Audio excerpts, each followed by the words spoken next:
편하게 잘 보셨습니까? 2월 3일 월요일입니다. 2월 들어 첫 거래일 인사를 좀 드리겠습니다. 마켓나우 1부 시작하겠습니다. 임종윤입니다. 네, 고은별입니다. 딥시크 이슈가 다 해소가 되기 전에 또 다른 이슈가 불거졌습니다. 미국의 트럼프발 무역 전쟁에 서막을 올린 건데요. 우려했던 일이긴 합니다만 트럼프 일기 행정부 때 유가증권 시장이 한 23%가량 빠졌던 그런 이력이 있기 때문에 우리 시장에 역시나 걱정과 우려는 계속해서 나오고 있는 상황입니다. 오늘 출발 상황이 어떻게 될지 많은 분들께서 우려하고 계실 것 같은데 그 전에 저희와 함께 이슈 꼼꼼하게 확인해 보시고 지금 출발 직후에 그런 개장 상황도 함께 알아보시면 좋을 것 같습니다. 네. 트럼프의 관세 전쟁 본격화, 여기에다가 또 공교롭게도 이제 1월 이제 말이 지나고 2월이 되다 보니까 1월 달 수출 얘기도 나왔지 않습니까? 앞서 이제 헤드라인에서도 말씀을 하셨습니다만 좋지 않죠. 두 자릿수 하락. 거기에 물론 이제 조업일수가 좀 꽤 줄었던 영향이 좀 크다고 봐야 되는데 조금 더 내밀하게 내용을 살펴보면 하루 평균 수출은 또 7.7%가 증가를 했다는 내용이 좀 나오더라고요. 그러니까 결국은 헤드라인 지수가 좀 좋지 않게 나온 거는 맞긴 한데 일단 이렇게 쪼개서 보면 그렇게 또 이번 1월 달 수출을 부정적으로만 볼 필요 없다는 점도 함께 감안하시면서 여기에 대해 그냥 쉽게 생각하시면 미국이 관세 전쟁 시작했다, 우리 수출 좀 부진하다, 이렇게 되면 올해 큰일 나는 거 아니냐, 이렇게 너무 안 좋은 쪽으로만 해석하시기보다는 좀 더 내밀하게 내용을 살펴보시면 우리 수출이 1월 달에 그렇게 나쁘다고 볼 필요는 없다, 이 부분도 함께 생각하시면서 오늘 시장을 좀 보시면 좋을 것 같습니다. 네, 그렇습니다. 그리고 금요일장 1월 마지막 거래일이었죠. 외국인이 우리 시장에서 1조 넘게 순매도를 했기 때문에 이미 다 선 반영됐을 수도 있다라는 그런 분석도 나오고 있습니다. 시장에 어느 정도 반영이 된 상황이다라는 이야기도 함께 있으니까 이런 부분도 함께 체크해 보시면 좋을 것 같습니다. 마켓나우 1부 본격적으로 시작해 보겠습니다. 네, 자 모닝 체크 오늘 역시 첫 번째 체크 사항은 관세 얘기를 안 할 수가 없겠죠. 좀 자세히 말씀을 드리면 멕시코, 캐나다 25%, 중국 10%인데요. 지난주에 우리 원달러 환율이 20원 이상 급등을 하면서 1,460원대까지 좀 올라섰던 거, 이런 부분들이 역시 이제 관세 부과 관련된 내용들이 이제 직격탄을 줬다, 이렇게 볼 수가 있겠고요. 또 하나는 이제 우리 주식시장 영향이 이제 오늘 아마 본격적으로 미칠 거고, 그다음에 멕시코와 캐나다에 진출해 있는 우리 기업들이 직접적인 타격권에 해당이 된다. 이렇게 외환시장, 주식시장 등 금융시장과 그다음에 현재 진출해 있는 거기서 생산을 많이 하고 있는 국내 기업들, 대표적으로 이제 기아와 같은 자동차 회사, 그다음에 자동차 회사와 관련된 이 협력 회사들, 이제 자동차 부품 회사들이 되겠죠. 그다음에 삼성전자, LG전자의 가전 부문, 여기 이제 직접적으로 해당이 좀 된다 볼 수가 있겠고요. 이 철강 쪽도 좀 영향이 있겠다, 이렇게 얘기가 나오고 있습니다. 기아 같은 경우 예를 좀 말씀을 드리면 멕시코에서 생산하는 분량의 약 60%를 미국으로 수출하고 있습니다. 그러니까 사실 기아가 멕시코에다 이렇게 큰 돈을 들여서 공장을 만든 이유도 그럼 미국에 수출하기 위한 전지기지 역할을 했던 거고, 그다음에 삼성전자, LG전자 같은 경우도 이 멕시코 공장을 북미와 남미를 아우르는 이를테면 이제 중간 어떤 기지로서 이걸 키우고 있었던 건데, 여기에 만약 25%의 관세가 부과된다고 그러면 사실 미국 시장에서 가격 경쟁력을 갖기가 어렵죠.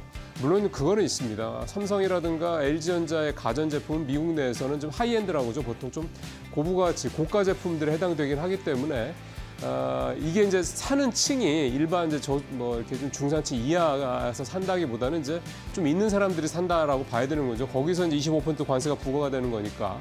그렇게 되면 이제 가격이 그만큼 이상으로 오른다고 그러면 이제 중산층 이상에서도 이제 삼성이나 LG전자의 가전제품을 사기가 조금 부담스러울 수도 있다, 이런 부분들이 있는 겁니다. 이제 그게 앞으로 이제 어떤 매출 이런 부분에 영향을 미칠 수밖에 없다, 이렇게 좀 볼 수가 있는 거고요. 일단은 이 삼성전자나 LG전자뿐만 아니라 기아도 그렇고 현대차 그룹도 그렇고 이미 이제 25% 관세 부과 얘기가 나온 지 꽤 됐기 때문에 그동안의 대응책을 좀 마련하고 있다고 합니다. 일단 현재 나오고 있는 얘기들을 종합을 해보면 기존에 있는 미국 공장의 생산량을 더 늘리는 식으로 그 부분을 좀 보전을 하겠다 그러는 건데, 기아처럼 멕시코 생산분이 60%가 넘는 그런 데 같은 경우는 그게 쉽게 금방 전환이 이루어지지는 않겠죠. 타격이 좀 당분간 불가피할 수밖에 없지 않겠나, 이렇게 좀 생각을 좀 해볼 수가 있겠습니다. 자, 다음 체크 사항은 수급 얘기를 좀 살펴보도록 하겠습니다. 앞서 고은별 앵커도 외국인 이제 순매도 얘기를 좀 하셨었는데요. 일주일 동안에 외국인 1조 3천억 넘게 팔았습니다. 지난 하루 동안에만 1조 1천억 원 넘게 31일 날 팔았고요. 반면에 이제 개인 5,600억, 기관 근 4천억 가까이 사는 그런 모습을 보였습니다.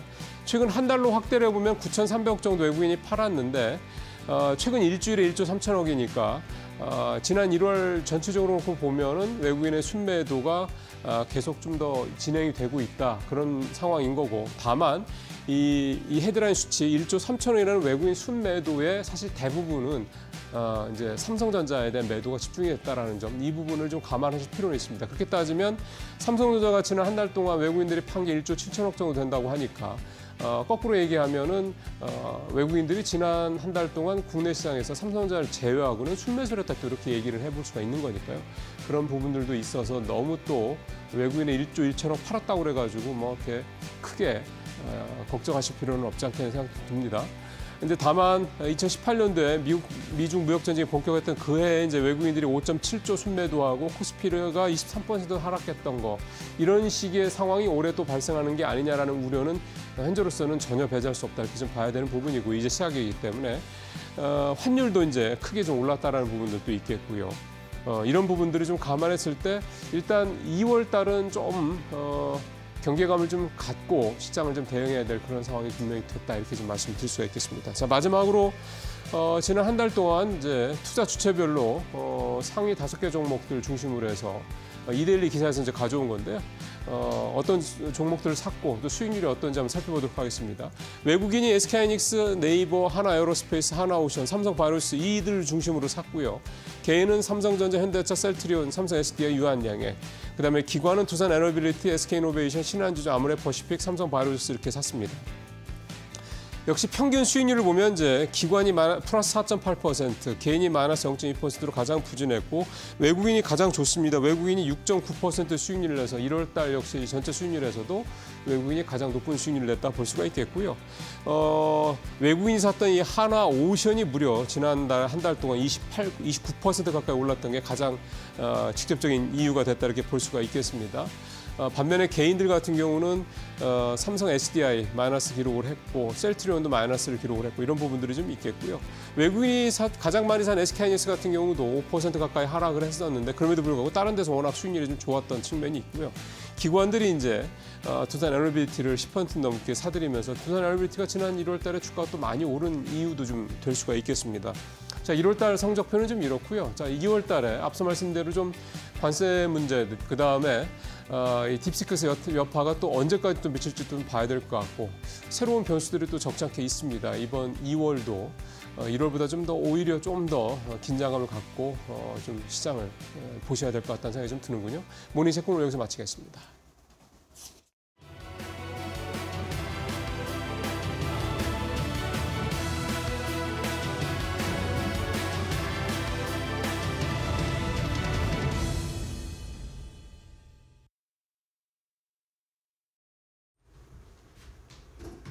네, 2월의 첫 거래일이 됐습니다. 지난 금요일 뉴욕 증시의 상황 먼저 점검을 해보고, 오늘 우리 증시에는 어떤 충격과 여파들이 있을지 그 이슈들까지 함께 점검해보도록 하겠습니다.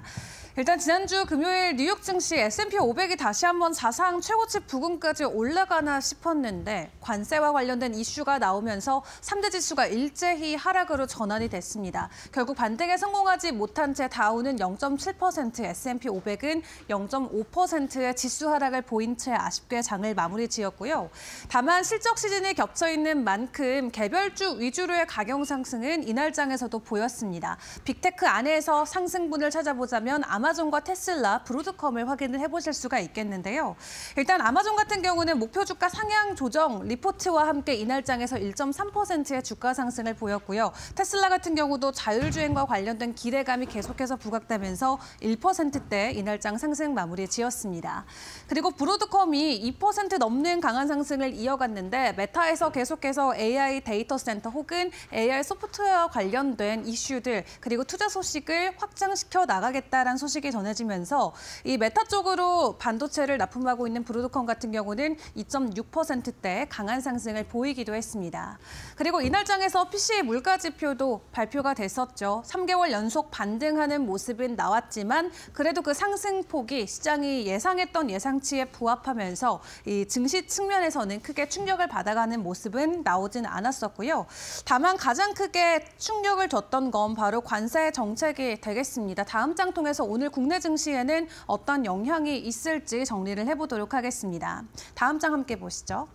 트럼프 관세 정책 관련해서 계속해서 좀 우려의 목소리들이 많이 나오고 있는 가운데 일단 간략하게 정리를 해드리면 멕시코와 캐나다에는 최대 25% 그리고 중국에는 10%의 관세가 부과된다라는 거죠. 현지에 공장을 많이 가지고 있는 국내 기업이니만큼 함께 리스크를 떠안을 수밖에 없겠고요. 멕시코 같은 경우는 전기차나 배터리 가전 쪽의 기업들 현재 공장이 진행되고 있고 캐나다 쪽 같은 경우도 전기차와 배터리 관련된 공장들이 있는 상황입니다. 지난 1기 때 트럼프 고율 관세 이후에 한국의 경제 성장률과 증시 측면에서의 변동성을 먼저 확인을 해보시면 기존의 2.9%의 성장률이 2%까지 하락했었던 부분 그리고 증시 측면에서는 18년도에 코스피가 2,560선 정도에 출발을 했다가 같은 해 10월 대선은 1,996선까지 밀려나면서 무려 20%의 낙폭이 나왔었다라는 점을 고려를 해봤을 때 이번에 관세 정책이 또 국내 증시에게는 상당한 충격과 여파를 줄 수 있다라는 우려감이 주말 사이에 크게 불거지기도 했습니다. 그리고 트럼프 행정부가 내놓았던 내용을 확인을 해보면 국내 관련해서는 철강이나 비철금속, 반도체, 의약품과 관련된 부분을 직접적으로 언급을 하면서 관세 부과와 관련된 가능성이 계속해서 커지고 있고요. 어쨌든 이러한 미중 무역 전쟁이 이어지게 된다면 강달러 현상이 지속될 수밖에 없겠고 그로 인해서 외국인들의 투자 현황이 계속해서 불안정해질 수는 있겠다라는 부분 우려감으로 가져가시는 게 중요할 것 같습니다. 과거 17년도에도 외국인들이 국내 증시를 사들였던 매수 금액이 7조 원대가 넘었었는데 이 관세 정책 이후에 18년대에서는 외국인들이 5조 원 넘게 매도했던 흐름을 우리가 생각을 해봤을 때 이번에도 동일한 양상들이 충분히 나올 수 있다라는 거고요. 다만 월가 쪽의 의견은 당장 행정명령 발표 직전까지 마지막 타협 여지가 있다라는 가능성은 열어둘 필요가 있다라는 코멘트는 나오고 있거든요. 하루 정도 남겨진 시간 안에서 조금 소리가 반전되는 내용들이 전해질지는 함께 지켜보시는 게 좋겠습니다. 이외 주요 일정들도 같이 점검을 해보시죠. 이번 주 관세 정책과 관련된 불안감이 크지만 경제적인 측면에서도 주요 일정들과 기업들의 실적도 대거 준비가 돼 있습니다. 미국 쪽의 경제 일정만 놓고 보자면 이번 주는 고용 빅 위크가 될 것 같고요. 구인 이직 보고서나 그리고 고용 보고서 등 이 페드 연준과 관련해서 굉장히 중요한 데이터들을 알아갈 수 있는 고용 데이터가 대거 발표가 되니까 함께 지켜보시고 수요일에는 LG CNS 코스피 상장 일정도 있습니다. 그리고 빅테크 관련해서 기업들 월요일과 화요일, 수요일까지도 지속적으로 국내에 영향을 줄 만한 기업들의 실적이 준비가 돼 있으니까 이번 한 주도 경제 일정들 그리고 기업들의 실적들 잘 주목하시면서 국내 증시 대응해보시는 게 중요할 것 같습니다. 일단 오늘의 개장 상황도 저희와 함께 꼼꼼하게 전략 세워보시죠.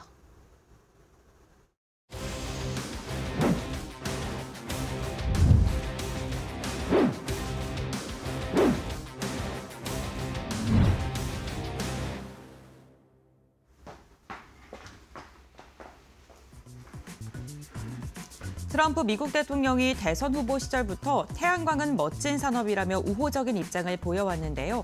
이로 인해 친환경 종목 가운데에서도 태양광주들은 다른 움직임을 보여줬습니다.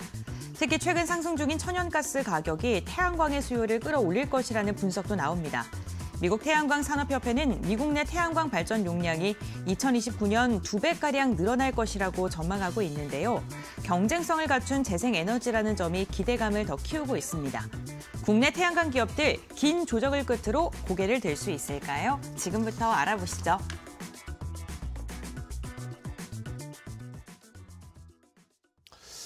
네, 2월 첫 거래 2월 3일 오늘 이슈레이더는 첫 번째 이슈는 태양광입니다. 사실은 이런 재생에너지 쪽이 트럼프 당선 이후에 상당히 좀 부진한 모습을 보여왔기 때문에요. 과연 좀 반등을 할 것이냐, 2차 전지나 이런 쪽과는 좀 다른 모습을 보일 것이냐, 이 부분이 상당히 주목이 되는데 오늘 이 이슈를 가져오신 박근호 이사님한테 어떤 점 때문에 이거를 의미 있게 봐야 되는지 좀 말씀 들어볼게요. 네, 제가 봤을 때 한동안은 시장이 이제 관세라는 단어를 상당히 좀 많이 흔들릴 그렇죠. 것으로 보이는데요. 그 관세에 어느 정도 수혜를 입을 수 있는 어떤 업종, 섹터가 무엇인가라는 고민을 좀 했고, 그다음에 관세 수혜. 그렇죠. 예.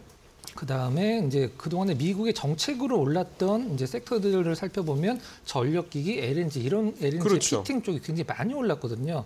그럼 그 다음 타자는 무엇이고 그다음에 가격적으로 별로 안 올랐기 때문에 좀 메리트가 있는 업종이 무엇일까라고 고민을 해봤을 때 가장 좀 근접한 게 태양광이 아닌가라는 생각을 좀 하고 있는데요. 네. 일단 트럼프 같은 경우는 이제 전 정권에서 이제 민주당 쪽에서 미는 그린 뉴딜을 굉장히 싫어해서 바로 정책을 종료를 시켰는데 태양광은 좀 예외로 이제 트럼프가 굉장히 좋아하는 산업이라고 이제 시장에서 알려져 있는 것 같습니다. 예. 그 태양광과 이제 경쟁하는 이제 발전원들이 있는데요. 이제 가장 대표적으로 원유, 석탄, LNG, 원전, 태양광, 풍력 이런 것들이 이제 태양광과 경쟁을 하는데 지금 이제 미국이 LNG 수출을 굉장히 활발하게 하고 있죠. 그럼 미국 내에서 LNG 재고가 감소가 되면은 이제 전기 요금이 올라가면서 태양광에 대한 수요가 늘 것이다. 이게 네. 이제 시장이 좀 내다보고 있는 시나리오인데 실질적으로 미국이 작년에 설치를 한 발전원에서 64%를 태양광이 차지를 한다라는 좀 기사도 있었는데요. 그 정도로 많아요? 그렇죠. 태양광이 가장 많다라고 하는데 왜 그러냐면 이제 가장 싼 게 석탄 발전이 가장 싼데 이 태양광이 10년 전보다 지금 설치를 할 때 6분의 1로 가격이 줄어들었기 때문에 석탄과 거의 맞먹는 어떤 그 발전 원가를 좀 기록을 한다라고 이제 시장 보고 있습니다.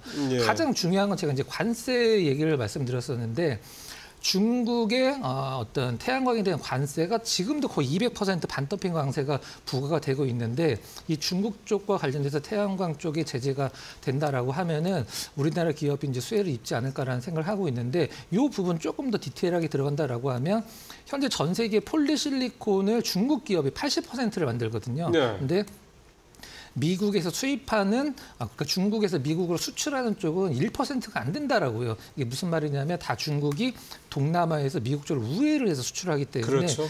그 부분들을 이제 트럼프가 좀 제재를 가할 것이다. 그래서 태양광 쪽에서 이제 뭐 가격 경쟁력에서 밀리긴 했습니다만은 기술적으로도 굉장히 훌륭한 게 우리나라 기업들이 많기 때문에 좀 가격적인 메리트도 있고 또 정책을 따라갈 수 있는 업종이 태양광이다라고 생각을 해서 오늘 태양광을 좀 이슈로 한번 잡아봤습니다. 예. 이게 참 언뜻 생각하면은 그래도 트럼프가 신재생 별로 안 좋아하는데라고 생각할 수가 있습니다. 이제 이 선입견을 조금 일단 한 걸음 떨어져서 지켜볼 필요가 있다. 이렇게 좀 말씀을 좀 이해가 좀 됩니다. 자, 태양광 관련주들도 많죠. 한번 쭉 살펴보도록 하겠습니다. 고 앵커님. 네, 우리나라는 중국에 이어서 태양광 분야 기술력 2위를 차지하고 있는 강국입니다. 특히나 이 태양광 단계별로 생산 시설을 갖고 있는 게 국내뿐만 아니라 몇 개 안 되는데 우리나라가 포함되어 있고요. 그 가운데서 대표적인 기업들은 한화와 OCI가 있을 것 같습니다. 이런 트럼프 행정부에 대한 기대감, 수급적인 측면에서도 확인을 해볼 수 있겠는데요. 대표적으로 OCI홀딩스 같은 경우에는요. 주가만 보게 되면 지난주 금요일 시장이 전반적으로 눌리면서 1.3% 하락하긴 했습니다만 기관이 5거래일 연속 매수세가 유입됐다는 게 특징적이고요. OCI 같은 경우에도 0.4% 시장 대비로 좀 선방을 해주려는 모습이 나타났습니다. 하나그룹주 대표적인 태양광 관련 기업 중에 하나이죠. 하나솔루션, LG와 에너지 동맹을 강화한다라는 소식이 주말 사이에 들려오기도 했습니다. 하나솔루션 같은 경우에는 1.6%가량 하락하긴 했습니다만 5일 차트를 보게 된다면 저점을 딛고 반등하려는 모습이 나타나고 있고요. HD현대에너지솔루션 같은 경우에는요. 올해 매출액을 지난해보다 30%가량 더 늘리겠다라는 포부를 밝히기도 했습니다. 국내 아리백 산업 그리고 미국의 에너지 효율화로 인한 수익률 개선 등으로 인해서 실적이 개선될 것이다라는 자신감을 내비치기도 했습니다. 다만 태양광 관련 기업들 1년 차트를 전반적으로 보게 됐을 때 121선을 하회하는 움직임 굉장히 많았고요. 힘을 받지 못하고 이 121선을 맞고 떨어지는 종목군들 분들도 많았습니다. 아직은 명확하게 뭐 수급이 강하게 붙는다던가 아니면은 뭐 시원한 반등을 나오는 종목은 없는 상황인데요. 그렇다면 우리가 이 태양광 관련 기업들 가운데 눈여겨볼 종목, 선별해야 될 종목은 어떤 게 있을까요? 지금 바로 알아보시죠. 예, 고현별 앵커 말씀하신 대로 좀 아직은 이렇게 뭔가 확실한 모습을 보이는, 두드러진 모습을 보이는 종목들이 좀 없다라는 그런 부분들이 있고, 그게 이제 앞서 이 박 이사님께서 말씀하셨던 좀 밸류에이션이 상당히 좀 낮아져 있는 상황이다. 이 부분과도 좀 일맥상통하는 말씀이라고 생각이 좀 되네요. 자, 그러면 이제 박 이사님이 좀 어떤 종목을 오늘 말씀해 주실지 한번 들어보겠습니다. 저는 OCI 말고 OCI 홀딩스를 좀 준비를 했습니다. 이게 사실은 사람들이 헷갈리는데 이 두 네. 회사 차이가 뭐예요? 이제 그 기업 분할을 할 때 사업 부분을 보통 홀딩스라고 하면은 이제 보통 지주사라고 해서 사업은 거의 안 하고 이제 사업 분할된 기업으로 다 넘기잖아요. 근데 OCI 같은 경우는 사업이 크게 두 개가 있어요. 하나는 이제 폴리실리콘이고 또 두 번째는 이제 블랙카본이라고 해서 타이어에 들어가는 굉장히 중요한 소재인데 예. 네, 그게 이제 가장 큰 두 개 주축이라고 할 수 있는데 OCI 홀딩스가 폴리실리콘을 남겨뒀습니다. 사업 부분에. 그리고 OCI 쪽으로 이제 블랙카본이나 반도체 이쪽 다 넘겨줬는데 주가 흐름만 보더라도 OCI가 안 움직이고 홀딩스만 움직이는 이유가 바로 그런 이유거든요. 그래서 그렇군요. 네, 그리고 네. 지금 태양광 하면은 이제 하나솔루션을 굉장히 많이 떠올리실 텐데 제가 이 부분 좀 참고를 하시라고 말씀드리긴 합니다. 하나솔루션도 태양광이 굉장히 크긴 합니다만은 화학 부분에서 에틸렌 쪽이 지금 업황이 너무 안 좋기 맞아요. 때문에 네. 그 부분 여러분 이제 하나솔루션을 컨택을 하실 때 조금 참고를 하셔야 된다고 생각을 하고 있습니다. 하나솔루션이 태양광만 하는 데가 아니라는 그렇죠. 점, 네, 석유화학을 같이 하고 있다는 점이 네. 좀 이게 좀 변수가 있다. 그렇죠, 네, 맞습니다. 자, 이제 OCI 홀딩스에 대해서 잠깐 좀 간단히 알아보도록 하겠습니다. 이제 가장 중요한 건 미국 쪽에서 어떤 사업을 하고 있는지가 그렇죠, 가장 그게 제일 중요하죠. 중요한데요. 미국 현지 기업과 이제 태양광 합작법인을 설립을 논의 중이라고 지난달에 이제 기사화가 좀 됐고요. 가장 중요한 부분을 좀 말씀드리도록 하겠습니다. 공장에서 무엇인가를 만드는 기업들은 이제 여러분들이 관심 있거나 갖고 계신 종목군들 볼 때 1년에 4번 이제 발표가 되죠. 분기 보고서 1, 2, 3, 4 분기 보고서가 발표가 되는데 거기에서 공장 가동률을 꼭 확인을 하셔야 됩니다. 근데 지금 현재 OCI 텍사스 공장이 공장 가동률이 100%라고 알려져 있는 점은 굉장히 고무적인 부분이라고 볼 수 있는 부분이고요. 아까 이제 말씀드렸던 이제 동남아에서 우회해서 수출을 하고 있는 중국산 관련 반덤핑 상계 관세가 너무 크게 부과가 되고 있는데도 지금 중국이 이제 미국 시장을 장을 하고 있는 상황에서 지금 가장 중요한 건 이제 폴리실리콘이나 이런 모듈 그 다음에 모듈 같은 부분들도 재고가 얼마나 남아 있느냐가 중요하거든요. 근데 재고가 줄어들면 가격이 올라가기 때문에 그래서 지금 중국 쪽에서 폴리실리콘의 재고가 감소되고 가격이 좀 상승으로 올라가고 있는 상황이다라고 시장은 좀 알려져 있는 상황입니다. 네. 일단 뭐 어떤 기업들과 좀 하는지 좀 살펴보면 대표적으로 이제 하나큐셀과 10년 동안 이제 폴리실리콘과 관련돼서 이제 10년 동안 공급 계약을 맺었고요. 가장 중요한 것은 이제 미국에 있는 OCI 에너지가 위치가 어디에 위치해 있냐면은 지금 이제 공화당 텃밭이라고 할 수 있는 텍사스에 이제 위치해 있는데 이 텍사스가 어디냐면 트럼프가 지금 요즘에 가장 많이 언급하는 스타게이트의 첫 캠퍼스가 텍사스에 생기거든요. 이 부분들이 이제 OCI 홀딩스의 가장 큰 앞으로 좀 주가 상승을 일으킬 수 있는 모멘텀 중에 하나라고 이제 보시면 될 것 같습니다.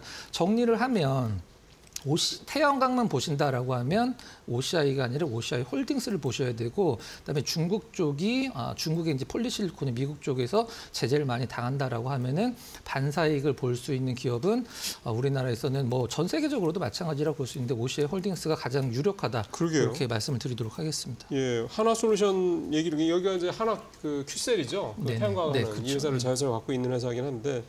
이 하나솔루션이 태양광도 있지만 큐셀을 가지고 있으면서 석유화학 이쪽 비중이 원래 큰 회사이기 때문에 이 부분이 좀 부담스럽다는 걸 감안하면 좀 말끔한 거는 OCI 홀딩스다. 네, 맞습니다. 자, 이번에 우리 곽희정 파트너님 어떤 종목 보세요? 네, 저는 항상 태양광 하면은 하나솔루션, 대형주, 또 대장주를 늘 가지고 왔었는데 이번에는 이제 중소형주 위주로 한번 순환매가도 돌지 않을까 싶어서 SDN이라는 기업을 가지고 왔고요. 좀 낯설어요? 네, 이 기업 같은 경우에는 2021년도에 그래도 주가가 5천에서 6천 원대까지 갔었는데 지금 현재 주가는 1,000원대입니다. 그만큼 지금 한 4년 정도 낙폭이 굉장히 좀 크게 나온 나온 그런 상태라고 볼 수 있을 것 같고요. 이 기업에서 이제 영위하고 있는 사업이 이제 두 가지라고 보시면 되겠는데 첫 번째 같은 경우에는 태양광 사업 쪽 이제 영위를 하고 있어서 그렇죠. 신재생 에너지 쪽 관련 이제 이슈가 나올 때마다 태양광 쪽으로 항상 주가가 움직임이 나왔었던 그런 종목이기도 하고요. 네. 주요 사업 내용들을 보면은 태양광 발전 사업자와 시스템 공급 업체를 대상으로 해서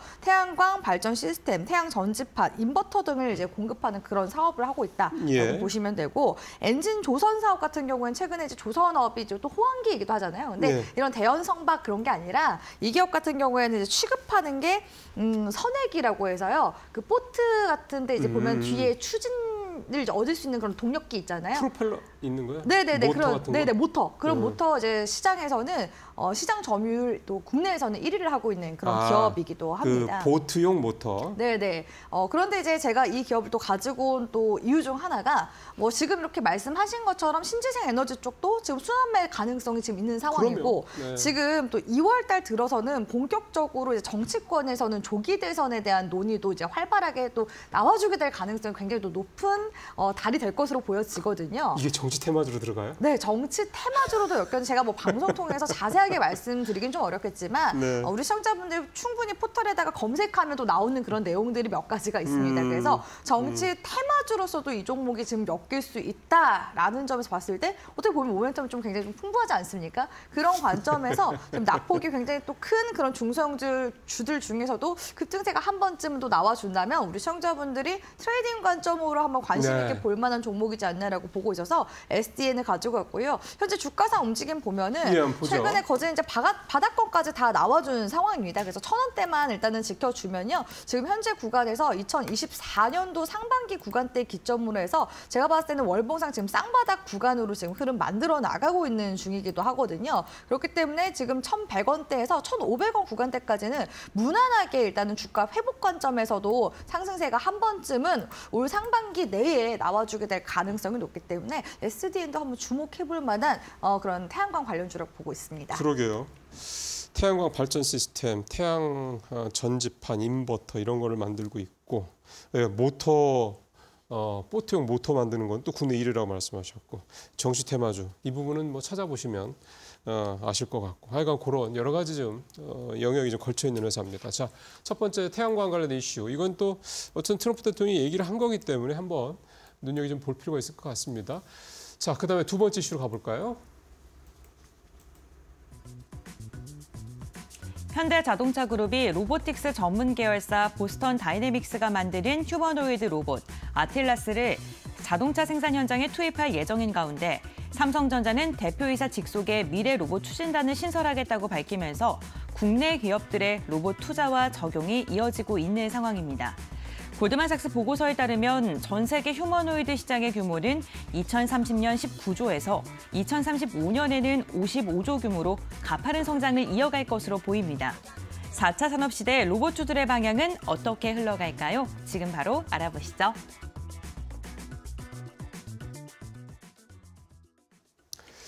자, 두 번째 이슈 로봇주입니다. 지난달 참 좋았습니다. 그래서 여러 가지 기대감도 좀 낳고 있고요. 자, 로봇주 오늘 어떤 포인트에서 가져오는지 광정 파트너 말씀 들어볼게요.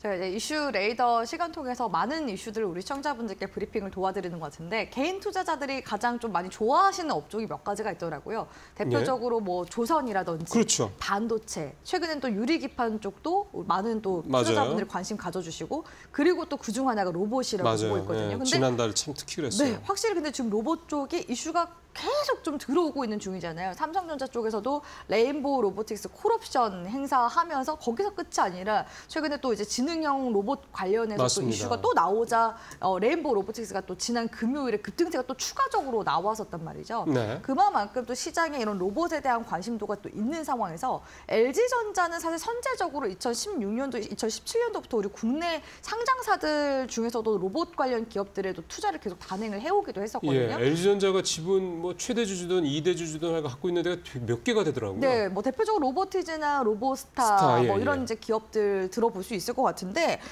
최근 같은 경우는 LG전자 쪽에서 미국의 베어 로보틱스라는 곳에 30% 지분을 추가적으로 인수하는 콜옵션을 이제 행사를 하게 되면서 향후 이제 콜옵션 행사가 완료되게 되면요 지분 한 51% 정도 이제 보유하게 됨으로써 경영권을 또 이제 확보하게 되겠죠. 그렇게 된다면 베어 로보틱스 역시도 자회사로 이제 편입을 하게 됩니다. 그렇기 때문에 지금 시점에서 이렇게 국내 굴지의 뭐 삼성전자, LG전자도 이렇게 지금 계속해서 로봇 투자에 콜옵션까지 행사하는 그런 이슈가 계속해서 들려오고 있는 중이기도 하고 앞서서 앵커님이 말씀하신 것처럼 또 휴머노이드 시장 같은 경우에도 테슬라를 지금 작년에 이제 기점으로 해서 계속해서 또 부각이 되고 있는 시점이잖아요. 거기에다가 현대차 쪽에서 이번에 2세대 아틀라스를 이제 공개를 했는데 이 아틀라스가 뭐 예전에는 단순히 휴머노이드 로봇을 공개했을 때 뭐 덤블링이라든지 약간 고개 수준으로 약간 퍼포먼스성으로 보여줬다면 이제는 실질적으로 정말 이제 공장에 투입됐을 때 어떤 이제 액션을 취할 수 있는지 그런 부분들이 좀 구체적으로 공개가 됐었던 것 같아요. 그래서 이 지금 물론 이제 상용화까지는 내년을 이제 바라보고 있긴 하지만 그래도 올 하반기에 또 이제 공장을 투입한다라는 지금 이슈가 나오는 걸로 봤을 때 계속해서 이 로봇 시장에 대한 관심도는 계속 커질 것으로 기대가 되는 그런 상황이라고 보여지고요. 이제 글로벌 로봇 시장 규모가 이제 내년까지 한 100조 원대 규모에 달할 것으로 지금 전망치가 나오고 있는 중입니다. 거기에다가 사실 뭐 테슬라도 제가 말씀드리긴 했지만 글로벌 이제 기업들 또 말씀을 드리자면 계속해서 이제 그 자동화에 대한 관심도가 굉장히 높은 그런 상황이잖아요. 지금 BMW 같은 경우에도 지난해 7월부터 피규어 AI의 휴머노이드 로봇 피규어 이제 공리를 부품 조립이라든지 내지는 조립과 운반 이런 쪽에서 실질적으로 그런 작업을 수행을 하고 있는 것으로 나타났고요. BMW는 그 영상이 화제가 좀 됐었어요. 네, 근데 중국 쪽도 마찬가지로 볼 수 있을 것 같은데 중국의 뭐 지리자동차라든지 비아디 같은 경우에도 자국의 휴머노이드 로봇 기업인 유비테크 로보틱스의 워커를 이제 지난해부터 이제 공장에 실증을 하고 있는 그런 상황입니다. 그렇기 때문에 이 로봇 관련 이슈가 올해도 계속해서 나오게 될 가능성이 높기 때문에 물론 이제 올라간 종목들도 지금 최근에 좀 많이 있거든요. 레인보우 로보틱스나 로보티즈 이런 종목들이 급등세가 좀 강하게 나오긴 했었는데 그럼에도 불구하고 아직도 이제 낙수 효과를 좀 기다리고 있는 또 다른 이제 로봇 종목들도 많기 때문에 계속해서 관심을 가져가볼 만한 그런 섹터가 아닌가라고 보고 있습니다. 로봇 산업은 사실 이렇게 우리가 이제 뭐 휴머노이드에서 이제 뭐 좀 약간 이제 화려하게 생각도 하는데 사실은 이게 좀 어떻게 보면 이제 고령화의 그늘에 관련이 돼 있는 그런 산업이기도 합니다. 그러니까 사실은 나이가 많이 먹고 그러다 보니까 이 힘을 쓰는 특히 생산 현장 라인에서 이렇게 일하는 부분은 사실 사람의 어떤 역할이 이제 갈수록 힘들어지는 거죠. 나이도 먹고 하니까. 그러니까 그 역할을 이제 로봇이 대체를 할 수 있다라는 점. 이런 점들 때문에 어쨌든 지금보다도 장기적으로 계속해서 좀 들여다볼 수 있는 그런 업종이기 때문에 특히나 좀 최근에 더 이렇게 좀 스포트라이트를 받는 게 아니냐 생각이 좀 드네요. 자, 로봇 관련주들 한번 여기도 굉장히 많죠. 한번 쭉 보겠습니다. 고은별 앵커. 네, 로봇 관련 기업들 1월 마지막 거래일 강한 상승이 나온 종목들 참 많았습니다. 삼성의 미래 로봇 추진단 설립에 대한 기대감 속에 수급이 몰린 건데요. 대표적으로 제일 크게 반응했던 건 라운테크였습니다. 결국에는 가격 제한폭 유지하면서 마감을 했는데 하지만 로봇에 대한 모멘텀보다는 딥시크에 대한 모멘텀으로 상승을 했고요. 중국 반도체 기업들의 장비 납품 이력이 부각을 받으면서 강한 상승이 나왔습니다. 하이젠 RNM은요, 올해 들어서 로봇 기업들 가운데 상승력이 가장 좋은 종목입니다. 한 달 동안 한 3배가량의 주가 상승이 나왔고요. 전일에도 한 22%가량 급등세가 이어지면서 38,500원 선에 마감하는 데 성공했습니다. 1월 개장할 때는요, 13,000원대였는데요. 3배가량의 주가의 상승력이 나왔고요.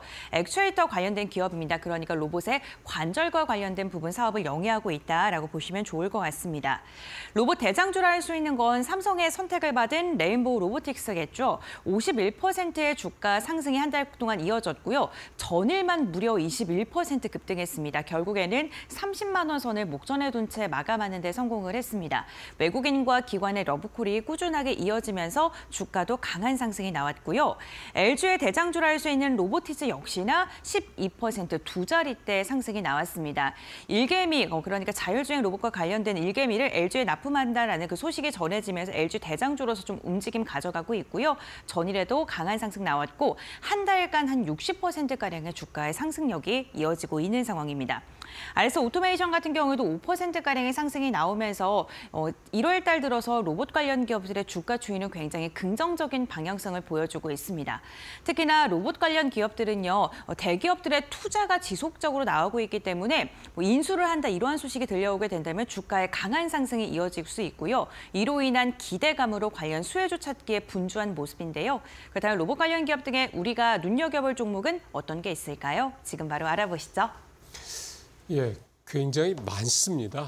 그리고 또 좀 이미 크게 튄 종목들도 좀 여러 개가 되고요. 그래서 좀 잘 좁혀봐야 될 것 같습니다. 우리 박 파트너님 어떤 종목을 보시려고요? 네, 아무튼 뭐 레인보우 로보틱스나 최근에 올라간 로보티즈 같은 경우에는 뒤에 2대 주주가 대기업이 있었잖아요. 그렇죠. 그렇기 그런 특징이 때문에 있죠. 대기업이 또 주주로 있는 곳이 어디가 있는가 이 부분을 조금 더 제가 중점적으로 맞춰봤을 때 유일로보틱스가 딱 떠오르더라고요. 여기는 어디예요?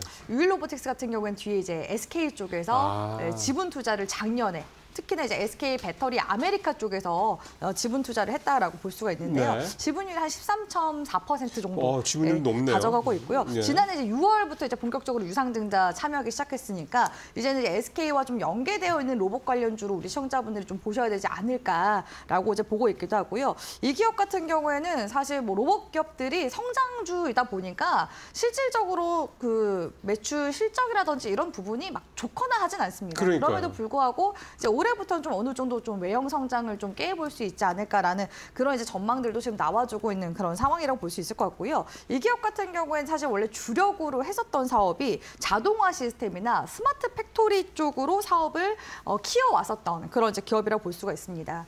대표적으로 산업용 로봇 쪽에서는 다양한 이제 로봇을 취급한다고 볼 수 있을 것 같은데요. 다관절 로봇이라든지 협동 로봇, 직교 로봇을 제조를 한다고 합니다. 직교 로봇 이렇게 얘기 들었을 때 우리 시청자분들 감이 안 오실 수 있는데 그 공장 같은 게 보면은 위에 그 레일 달려 있어서 거기 이제 로봇 팔 같은 거 이제 내려와가지고 이제 제조 조립을 하거든요. 그런 게 직교 로봇이라고 하더라고요. 그래서 이런 이제 직교 로봇 등의 이런 로봇들이 결국에 그 자동화 시스템과 연계가 되어 있는 거기 때문에 이쪽에서 이제 매출이 거의 한 50% 정도 상회를 하고 있는 그런 기업이라고 볼 수 있을 것 같고 일단은 이 기업이 사실 뭐 모멘텀이라고 한다면 이렇게 이제 SK 쪽에서 대기업 쪽에서 투자를 한 그런 부분들이 향후에 낙수 효과로 작용하지 않을까라는 그런 부분들이 사실 기대감이 더 큰 그런 상황이라고 볼 수 있을 것 같거든요. 실제로 이제 SK온 같은 경우에는 지금 미국에도 공장이 그렇죠. 있는 상황이잖아요. 예, 예. 근데 뭐 우리나라도 저출산에 대한 부분들 또 계속해서 이 노동 인건비에 대한 부담이 있는데 미국 같은 경우 인건비가 우리나라보다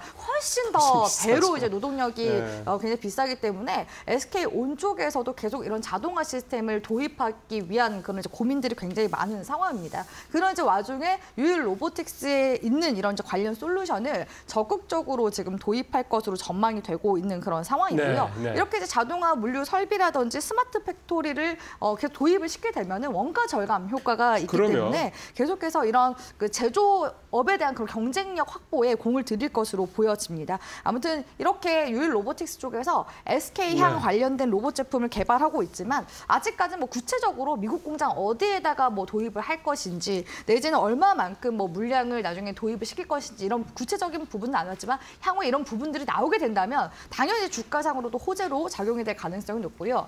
유일 로보틱스 기술적인 움직임 보면은 지금 상장 후 3년 동안 지금 주가 움직임 보시다시피 37,000원대 구간대를 명확하게 지금 돌파한 움직임은 없었습니다. 오히려 이전에 이제 5월달 구간에서 한번 41,500원까지 뛰어오르면서 37,000원 구간대를 돌파해주고자 하는 시도들은 작년에 몇 번 나오기도 했었거든요. 그럼에도 불구하고 이 37,000원대만 돌파를 하게 된다면 강력한 상승 추세로 계속해서 추가적인 움직임을 만들어 나갈 가능성이 높기 때문에 제가 말씀드린 구간대 기준으로 해서 유일 로보틱스를 바라보시면 어떨까라고 보고 있습니다. 그러게요. 그리고 좀 주가도 보면 확실히 다른 종목들에 비하면 그렇게 많이 현재 움직이지 않은 상황이라는 점도 좀 있고요. 자, 이번에 박 이사님은 어떤 종목 보시겠어요? 시장이 이제 로봇 하면 이제 하드웨어 쪽만 너무 치중을 하는 것 같아서 저는 소프트웨어 쪽 종목을 좀 준비를 해봤는데요. 이름은 종목 명은 좀 약간 생소하실 수도 있습니다. 이제 상장된 지 한 3달 정도밖에 안 됐기 때문에 클로봇이라고 기업을 좀 간단하게 브리핑을 드려보도록 하겠습니다. 뭐 삼성, LG, SK 앞서서 말씀하신 이런 대기업들 중에 현대차와 관련이 있는 기업이라고 보시면 될 것 같고요. 어떤 기업이냐면 이제 하드웨어를 만드는 기업은 아니라 이제 로봇을 종합적으로 관리하는 소프트웨어를 만드는 기업이라고 보시면 될 것 같아요. 통합 관제 시스템이라고 보시면 될 것 같은데 이 기업이 이제 클로봇이 왜 시장에서 관심을 받고 있냐면 현대차가 이제 갖고 있는 보스턴 다이나믹스의 그 로봇계라고 불리우는 스팟이라고 있잖아요. 네, 그 지난번에 화제가 됐었죠. 그렇죠. 그 스팟을 국내에 유통하는 유일한 기업이라고 이제 시장에서는 알려져 있는 상황입니다. 이제 거래처들을 좀 고객사들을 좀 한번 살펴보면 현대차, 그다음에 현대로보틱스, KT, 롯데 등이 주요 고객사라고 이제 알려져 있고요. 가장 중요한 부분은 사실 우리나라의 많은 대부분의 로봇 기업들이 실적과 시가총액이 그렇게 좀 어울리지는 않죠. 클로봇도 마찬가지긴 합니다만은 로봇 기업들의 멀티플이 지금은 클로봇이 이렇게 부담스러운 부분은 아니다. 시장 전체적으로 봤을 때 이렇게 말씀드리도록 하겠습니다. 예. 클로봇은 이제 소프트웨어 솔루션 전문 기업이고 그다음에 보스턴 다이내믹스의 대표로 보신 스팟을 국내 유통하는 그런 일을 하는 회사다 이렇게 말씀을 좀 드려보겠습니다. 자, 오늘도 두 가지 주로 말씀 들어봤습니다. 고맙습니다.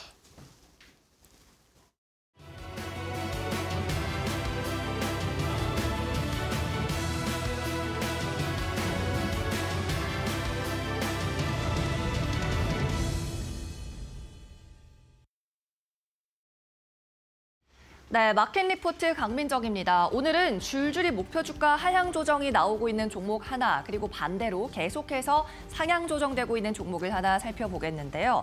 먼저 삼성전자입니다. 최근 계속해서 목표 주가 하향이 나오고 있죠. 한국투자증권도 이 같은 행렬에 동참을 하고 있는데 제목에도 말잇 못이라고 다소 암울하게 적었습니다. 목표 주가는 기존 77,000원에서 한 달 만에 다시 한번 하향 조정이 나왔고요. 71,000원 을 제시했네요. 아시다시피 삼성전자의 실적, 지난 4분기 컨센서스를 하회하는 실적을 내놨습니다. 4분기에는 HBM3E의 판매가 확대되면서 D램의 단가도 20%나 상승하는 모습을 보였기 때문에 더욱더 주가 하락이 안타까운데요. 이렇게 매출이 2배 가까이 증가했음에도 불구하고 D램의 성장률 자체는 10%대 하락이 나왔습니다. 목표 주가는 71,000원까지 하향 조정했는데 투자 의견은 매수를 유지했습니다. 다음 장에서 더 자세하게 살펴보시죠. 최근 미국에서는 딥시크발 충격으로 인해서 중국에 대한 반도체 수출 규제를 더욱 강하게 나설 것으로 예상이 되는 상황입니다. 삼성전자 지난 4분기 HBM 매출이 1.9배나 증가했는데요. 삼성전자 측에서는 이 미국의 중국 수출 통제 때문에 1분기에 이 부분이 더 감소할 수 있다고 우려하고 있습니다. 삼성전자의 경우 HBM 판매가 중국으로 판매를 하는 비중이 높은 상황이고 미국 고객사, 즉 엔비디아에는 재설계 제품이 출시된 이후에 판매할 것을 기약할 수밖에 없는 상황이어서 트럼프 2기 정부가 대중 수출 통제에 더 강력하게 나선다면 삼성전자로는 입지가 불리할 수밖에 없는 상황이죠. 여기에 더해서 수율 개선에 비용이 좀 투입이 됐고요. 이 파운드리 같은 경우에는 웨이퍼를 계속해서 연구개발 목적으로 투입을 하다 보니까 비용에 지출이 있었습니다. 그래서 1분기에도 파운드리는 조단위 적자가 이어질 전망입니다. 목표 주가를 71,000원으로 하향 조정하면서도 밸류에이션 때문에 투자 의견은 매수를 유지했는데요. 먼저 1분기 실적은 다시 한번 낮아지겠습니다. 계절적 비수기라는 요인도 있고요. 앞서 말씀드린 파운드리의 적자 행진이 지속될 것이기 때문이죠. 다만 PBR 같은 경우에는 여전히 한 배 하단에서 거래되고 있습니다. 0.9배밖에 되지 않는 상황이고요. 그렇다 보니까 추가적인 주가 하락 가능성은 제한적이라면서 투자 의견은 매수 유지했습니다. 이어서 다음 종목 확인해 보겠습니다. 이번에는 목표 주가 상향 조정이 계속해서 나오고 있는 현대건설인데요. 하나투자증권에서도 이 같은 행렬에 마찬가지 동참을 했고요. 제목에 투자 포인트 11가지라고 적었습니다. 지난달 현대건설이 실적 발표를 한 이후로 주가는 20% 이상 강한 반등이 나왔죠. 그러한 의미에서 하나투자증권은 총 3가지 영역에서 11가지 투자 포인트, 즉 현대건설에 투자해야 하는 이유를 적고 있는데요. 조금 축약해서 이 부분 살펴보도록 하겠습니다. 목표 주가는 43,000원에서 5만 원으로 상향 조정됐고 투자 의견 매수 유지인데요. 자세히 다음 장에서 살펴보시죠. 현대건설에 투자해야 하는 이유 첫 번째, 실적의 턴어라운드가 있었기 때문입니다. 지난번 현대건설이 실적을 발표했을 때도 제가 이 종목을 들고 와서 말씀을 드렸었는데 그때 빅베스라는 용어를 사용했습니다. 즉, 마이너스가 될 만한 이슈를 한 회계연도에 전부 털어 넣어서 이제 축소가 되었다는 건데 이 같은 대규모 비용 반영이 있었기 때문에 당분간은 비용 이슈로부터 좀 자유로워질 것으로 보이고요. 앞으로 좀 당분간은 비용이 나올 구석이 적다는 겁니다. 두 번째는 중장기적으로도 실적이 개선되고 있다는 거죠. 일단 국내 대형 건설사의 주가에 대해서 논할 때 투자 심리가 대체로 국내 주택 건설에 좀 치중되는 경향이 있는데요. 국내 주택 건설은 재건축 그리고 재정비 쪽으로 조금 실적이 많이 쏠리고 있는 상황입니다. 도심의 노후화가 진행되다 보니까 최근 착공에 들어가고 있는 이 공급 물량 대비 재정비 물량이 30%가 넘어가고 있는 상황이죠. 그런데 이 도시 재정비 분야에서 대형 건설사가 압도적으로 유리한 위치를 가지고 있습니다. 왜냐하면 재건축의 경우에는 조합원들이 모여서 투표를 통해 시공사를 선정하기 때문에 가격 경쟁력보다는 아무래도 건설사의 브랜드력이 가장 강하게 작용하기 때문이죠. 그 가운데서도 현대건설은 도시정비 분야에서 6년째 수주 1위를 기록하고 있는 상황이고요. 이 말인즉슨 앞으로 착공해야 할 사이트도 많이 남아 있다는 겁니다. 그리고 또 국내 대형 주택건설사를 논할 때 가장 마이너스 요인이 됐던 것이 이 해외 관련한 모멘텀을 받지 못했다는 건데요. 현대건설은 이 부분에서도 고지를 점하고 있습니다. 최근 모멘텀이 많이 나왔었던 원전 관련해서 국내 대형 건설사들은 이슈를 보지 못했는데 이 원전 쪽에서도 현대건설은 유일하게 삼성물산과 함께 바라카 원전의 수주 이력도 있었고요. 이 때문에 앞으로 유의미한 수주와 유의미한 실적을 기대할 수 있는 요소가 되겠습니다. 마찬가지 투자 포인트는 그럼에도 불구하고 여전히 가격이 매력적이라는 겁니다. 이렇게 실적이 턴어라운드 했을 뿐 아니라 중장기적으로도 개선될 여지가 많다 보니까 이익 컨센서스가 추가로 상향될 가능성이 높은 상황이고 그럼에도 불구하고 PB도 낮은 상황이라 매수하기에 부담이 없는 구간이라고 설명하고 있습니다. 그리고 빈집에 수급 또한 우호적으로 작용하고 있는 상황이고요. 그래서 업종 내 탑픽으로 꼽은 한화투자증권의 리포트였습니다. 현재 P가 5.7배, PB는 0.41배로 밸류에이션 하단에 있다면서 주가 상승 가능성이 아주 높다고 평가하고 있습니다. 네, 지금까지 마켓 리포트에서 전해드렸습니다.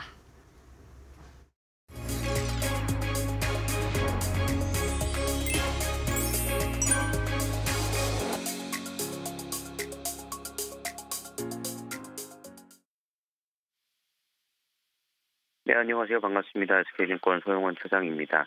지난 금요일 미국 증시는 PC 가격이 좀 양호하게 나오면서 상승 출발을 하는 모습이었습니다. 그래서 나스닥 지수는 한때 1.46%까지 상승하는 모습들이 나왔지만 캐나다와 멕시코에 대한 관세 부과 발표로 인해서 급격하게 좀 하락 전환되는 모습들을 보이면서 시장이 좀 불안감을 좀 키워나가는 모습이었습니다.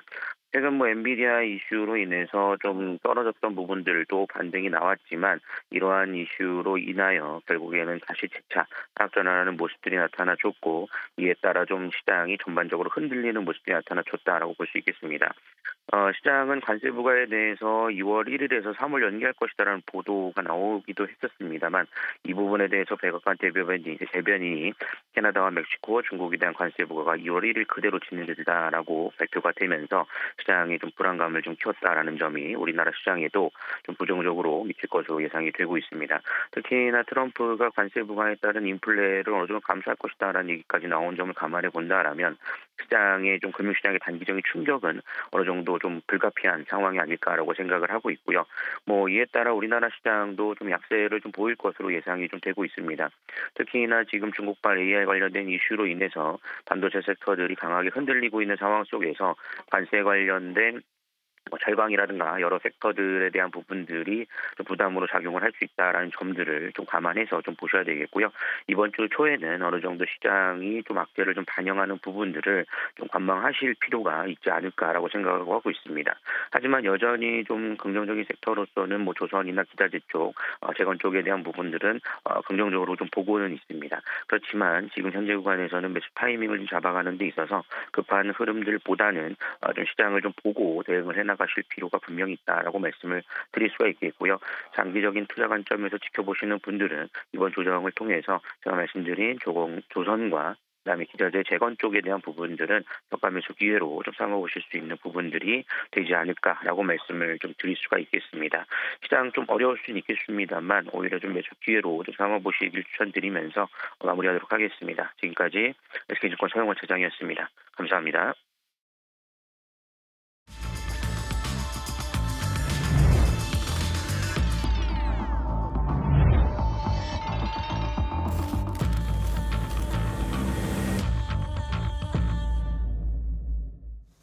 자, 마켓 스탠바이 시간 이어지겠습니다. 김민수 대표, 신일섭 위원, 그다음에 고은별 앵커와 함께하도록 하겠습니다. 자, 어서 오십시오.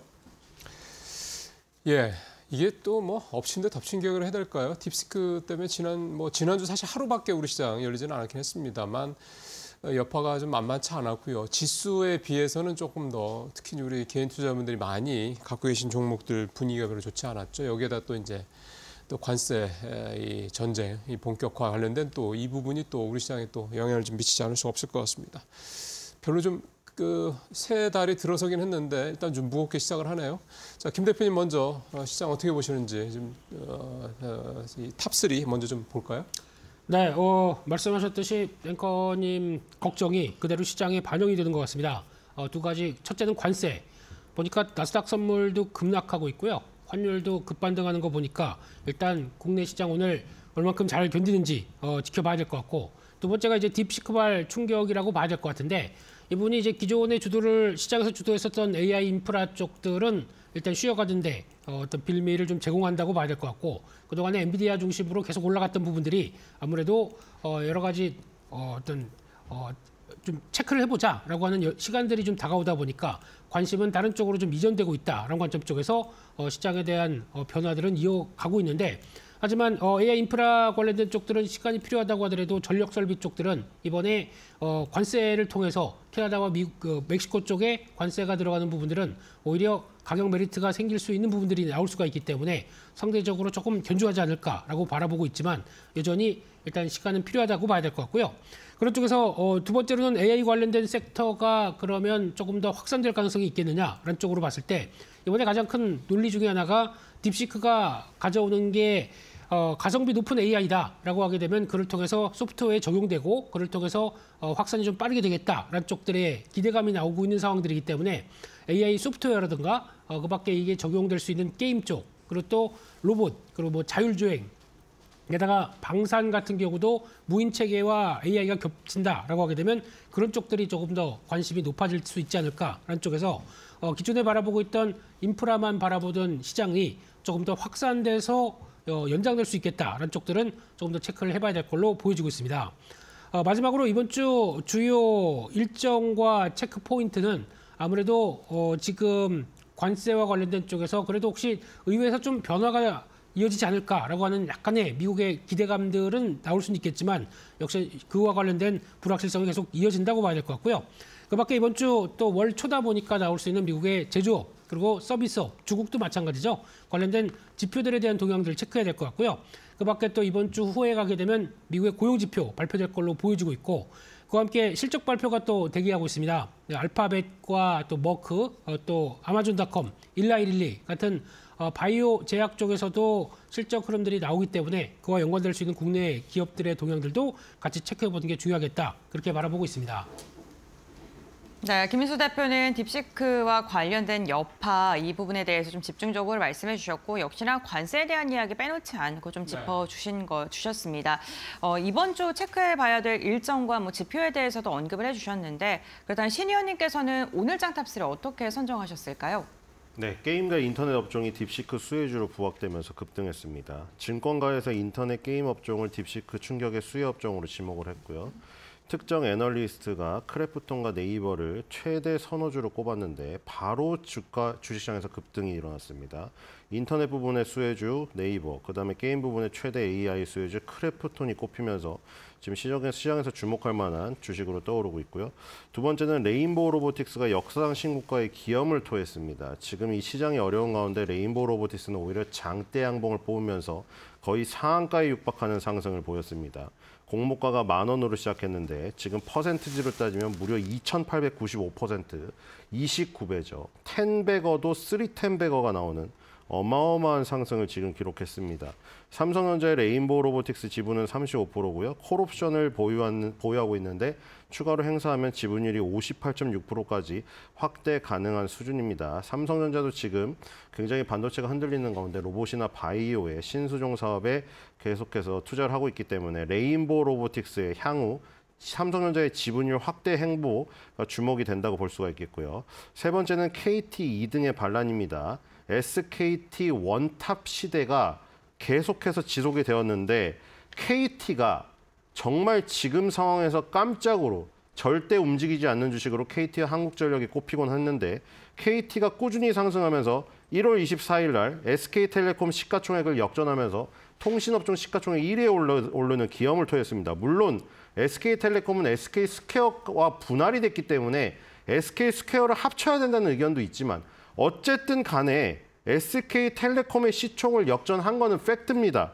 SK텔레콤의 시총을 역전한 거는 2003년도 거의 우리나라 한일 월드컵에 열렸던 그 수준 시기 이후에 22년 만이기 때문에 KT에 굉장히 의미가 있다. 이런 생각이 들고요. KT 주가가 왜 저렇게 공기업이 안 움직이냐 하는데 왜 움직이는지에 대한 분석 지금 필요한 시점인 것 같습니다.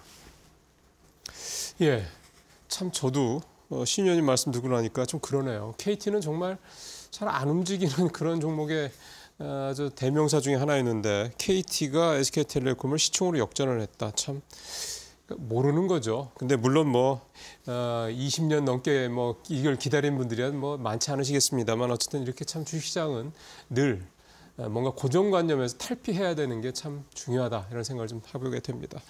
예, 57분 살짝 넘었습니다. 오늘 트럼프발 관세 이 전쟁 문제 때문에 좀 걱정스럽긴 한데요. 일단 동시효과 상황을 먼저 보도록 하겠습니다. 고은변 앵커 전해주십시오.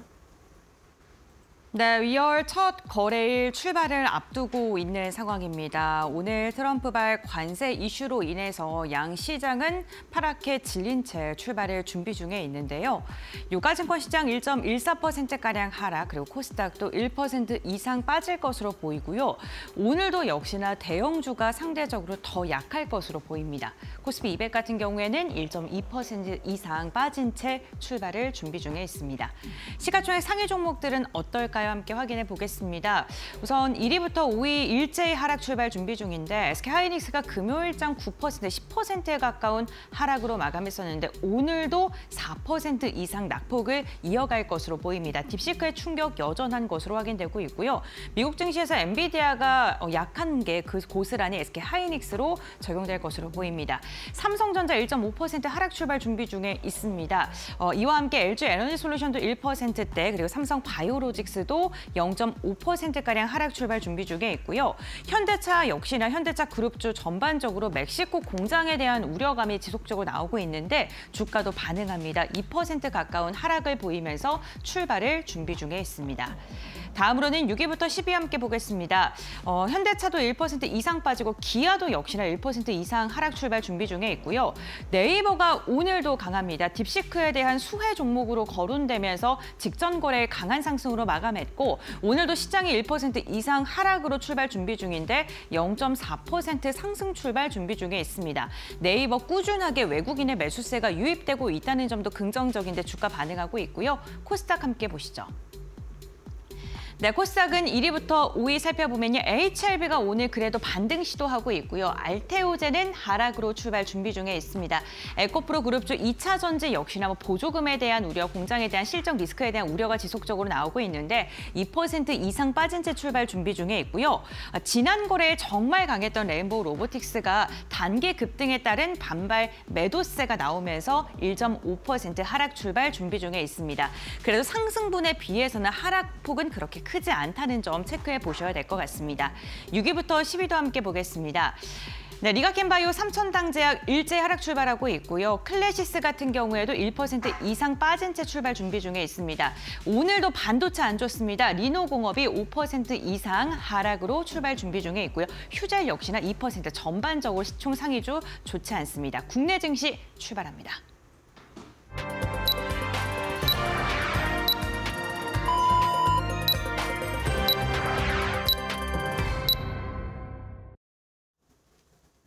예, 동시효과가 진행을 이제 고은베네커가 말씀하시는 중간에도 계속 좀 지수가 좀 동시효과상으로도 움직이네요. 일단 초반에 딱 봤을 때 1% 이상의 그런 하락률보다는 조금 줄어드는 그런 모습들이 좀 나타나고 있고요. 좀 지수가 이제 곧 뜨겠습니다만 사실은 이 종목별 특히 이제 시가총액 상위 종목들 중심으로는 전체적으로는 오늘 어쨌든 빨간 색깔보다는 파란 색깔을 보일 가능성이 좀 높습니다. 지수가 좀 나오는데 동시효과 때보다 좀 크네요. 코스피 일단 1.96%, 코스닥은 지금 현재 1.54% 좀 하락한 한 상태에서 일단 출발을 하는 그런 모습이 좀 나타나고 있습니다. 오늘은 또 지수도 지수입니다만 환율 상황도 좀 잘 체크를 하셔야 될 것 같습니다. 일단 1,453원 정도 나오고 있는데요. 환율 또 이 상황도 같이 보시면서 또 당연히 그렇게 되면 또 외국인 수급도 좀 보아야 되겠죠. 그렇게 좀 보시면서 오늘 시장을 조금 더 좀 전체적으로 이렇게 보실 필요가 있겠네요. 자, 그렇다면 이제 9시 이제 1분 지나고 있고요. 종목들 이제 시가총액 상위 종목들 중심으로 해서 일단 출발 상황 살펴보도록 하겠습니다. 고은베네커. 네, 2월 3일 월요일장 국내 증시 출발을 했습니다. 오늘 우리 시장은요, 파랗게 질린 채 출발을 했습니다. 역시나 트럼프발 관세 전쟁이 막을 열었다는 게 우리 시장에는 부담으로 작용할 수밖에 없는데요. 원달러 환율이 지금 또 다시 강하게 상승을 하면서 13원 이상 오르고 있고요. 1,466원대에서 개장을 한 상황입니다. 환율적인 부분, 달러의 강세가 이어질 수 있다라는 전반적인 분석이 나오면서 환율 그리고 수급적인 측면에는 부담으로 작용할 수밖에 없는 상황입니다.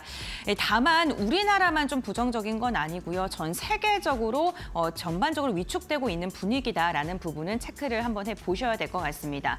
지수단을 보게 된다면요. 이 캐나다, 멕시코 그리고 중국의 관세에 대한 리스크로 인해서 국내 증시 역시나 수출에 대한 우려가 불거지고 있죠. 그로 인해 양지수 일제히 하락으로 출발을 했는데 하락폭이 깊습니다. 유가증권 시장 2.3% 이상 빠졌고요. 코스닥도 2% 이상 내린 채 출발을 했습니다. 우선 트럼프 1기 행정부 때는 좀 비교를 해봐야 될 것 같은데 1기 때 유가증권 시장 23%가량 하락했기 때문에 그에 대한 공포감이 투매로 좀 이어지고 있는 것으로 보이고요. 유가증권 시장 결국에는 오늘 2,460선도 내어주는 모습입니다. 시가총액 상위 종목들 함께 살펴보겠습니다. 유가증권 시장 1위부터 5위입니다. 삼성전자가 오늘 2.4%가량 하락으로 출발했고 SK하이닉스는 동시효과 상황보다는 그래도 낙폭을 좀 줄이는 모습입니다. 3%가량의 하락으로 출발했는데 오픈AI 샘 올트먼이 한국을 방문할 것으로 알려진 가운데 삼성전자의 순회부와 회동을 할 것이다 라는 이야기가 전해지고 있습니다. 삼성전자에 어떻게 작용할지 봐야 될 것 같고 그리고 삼성전자 오늘 굉장히 중요한 이슈가 있죠. 오후 2시에 이재용 회장의 2심에 대한 이야기가 나옵니다. 1심에 무죄가 선고가 됐고 항소심에 대한 결과가 오늘 오후에 나올 예정인데 이게 삼성전자의 주가에 또 어떻게 방향을 예측을 하게 될지 좀 이 부분도 체크를 해보셔야 될 것 같고요. 2차 현재 LG에너지솔루션 오늘 2.9%가량 하락으로 출발을 했고요. 삼성바이오로직스가 동시효과 상황에서는 그래도 좀 버텨주려는 모습이 나타났었는데 결국 정규장 시작되니까 바이오까지도 관세 부담감 이야기 나오고 있죠. 3.7%가량 빠진 채 출발을 했습니다. 오히려 현대차가 지수의 하락 대비는 버텨줍니다. 1.7% 하락으로 출발을 했습니다. 다음 6위부터 10위 보겠습니다. 지금 6위부터 10위 보게 된다면요. 기아도 1.8% 하락으로 출발을 했습니다. 우선 현대차 그룹 멕시코 공장에 대한 이야기가 좀 나오고 있고 관세에 대한 타격 불가피하다라는 그러한 분석 나오고 있는데 결국에는 현대차 그룹이 우회를 할 것이다. 지금 멕시코에서 생산한 물량을 유럽으로 수출할 것이다. 그런 방안을 찾고 있다라는 이야기 나오고 있고요. 셀트리온 2%가량의 하락, KB금융 1.6% 하락, 그리고 네이버가 10위권 내에서 유일하게 상승하고 있습니다. 1%에 가까운 오름세 보이고 있고요. 역시나 딥시크에 대한 그 수혜가 거론되면서 이로 인해 네이버는 오늘도 견조합니다. 다음 장 보겠습니다. 네, 11위부터 15위입니다. HD 현대중공업 조선주들의 흐름도 심상치가 않습니다. 관세에 대해서 좀 유일하게 좀 피해갈 수 있는 피해주가 아닌 종목들, 그러니까 수혜를 받을 수 있는 종목이 무엇일지에 대한 고민이 많으실 것 같고 오늘 시장에서는 HD 현대중공업 조선주들의 좀 손을 들어주는 모습입니다. 신한지주는 0.7%가량 하락, 메리츠금융지주도 2% 이상 빠지면서 금융사들 일제히 하락으로 출발했고요. 현대모비스도 1.5%가량 빠지면서 빠지고 있습니다. 오늘 현대중공 현재 구간은 하락으로 좀 반락을 한 모습이고요. 삼성물산 2.6%가량 빠지면서 전반적으로 시장 분위기 안 좋습니다. 다음 장 보겠습니다. 네, 포스코홀딩스도 4% 지금 철강 부분에 대한 관세도 나오고 있습니다. 그런 우려가 나오는데 주가에 바로 반영이 되는 모습이고요. SK이노베이션도 4%가량 빠지고 있고 한화 에어로스페이스 3%, 삼성화재도 3%가량 빠지고 있고 한화 오션만 또 견조하게 상승, 0.35%가량 상승하고 있습니다. 우선 유가증권 시장만 보게 됐을 때는요. 네이버 그리고 이와 함께 방산 조선과 관련된 기업들 그 부분을 중심으로 해서 그래도 버텨주는 모습입니다. 코스닥 빠르게 확인해 보겠습니다. 1위부터 5위 살펴보겠습니다. 코스닥 시가총액 상위 종목 5위까지 일제히 좀 부진한 모습이고 알테오젠과 HLB 하락하고 있고요. 오늘 2차 전지가 약합니다. 에코프로 그룹주들 2에서 4%가량 빠지고 있고 로봇주 힘 굉장히 좋습니다. 레인보우 로보틱스가 오늘도 상승 추세 이어가려는 모습이고 결국에는 30만 원 선 돌파하는 데 성공했습니다. 다음 6위부터 10위 함께 보겠습니다. 네, 리가켄바이오, 삼천생제약, 제약바이오가요. 관세에선 조금 버텨줄 것이다라는 이야기가 나왔는데 바이오도 지금 관세에 포함될 수 있다라는 이야기가 나오면 전반적으로 약하고요. 클래시스가 3%가량 빠지고 있고 오늘 반도체 기업들 가운데 리노공업이 동시효과보다는 괜찮습니다. 2.8%가량 하락, 휴젤도 2%대 하락으로 출발했습니다. 다음 장 보겠습니다. 네, 엔터주 버텨줍니다. JYP엔터 보합권이고요. 엔캠 4%가량 하락, 신성 델타테크도 3%대 하락, HPSP가 직전 거래에서 이어서 오늘도 흘러내립니다. 4%에 가까운 내림세로 출발을 했습니다.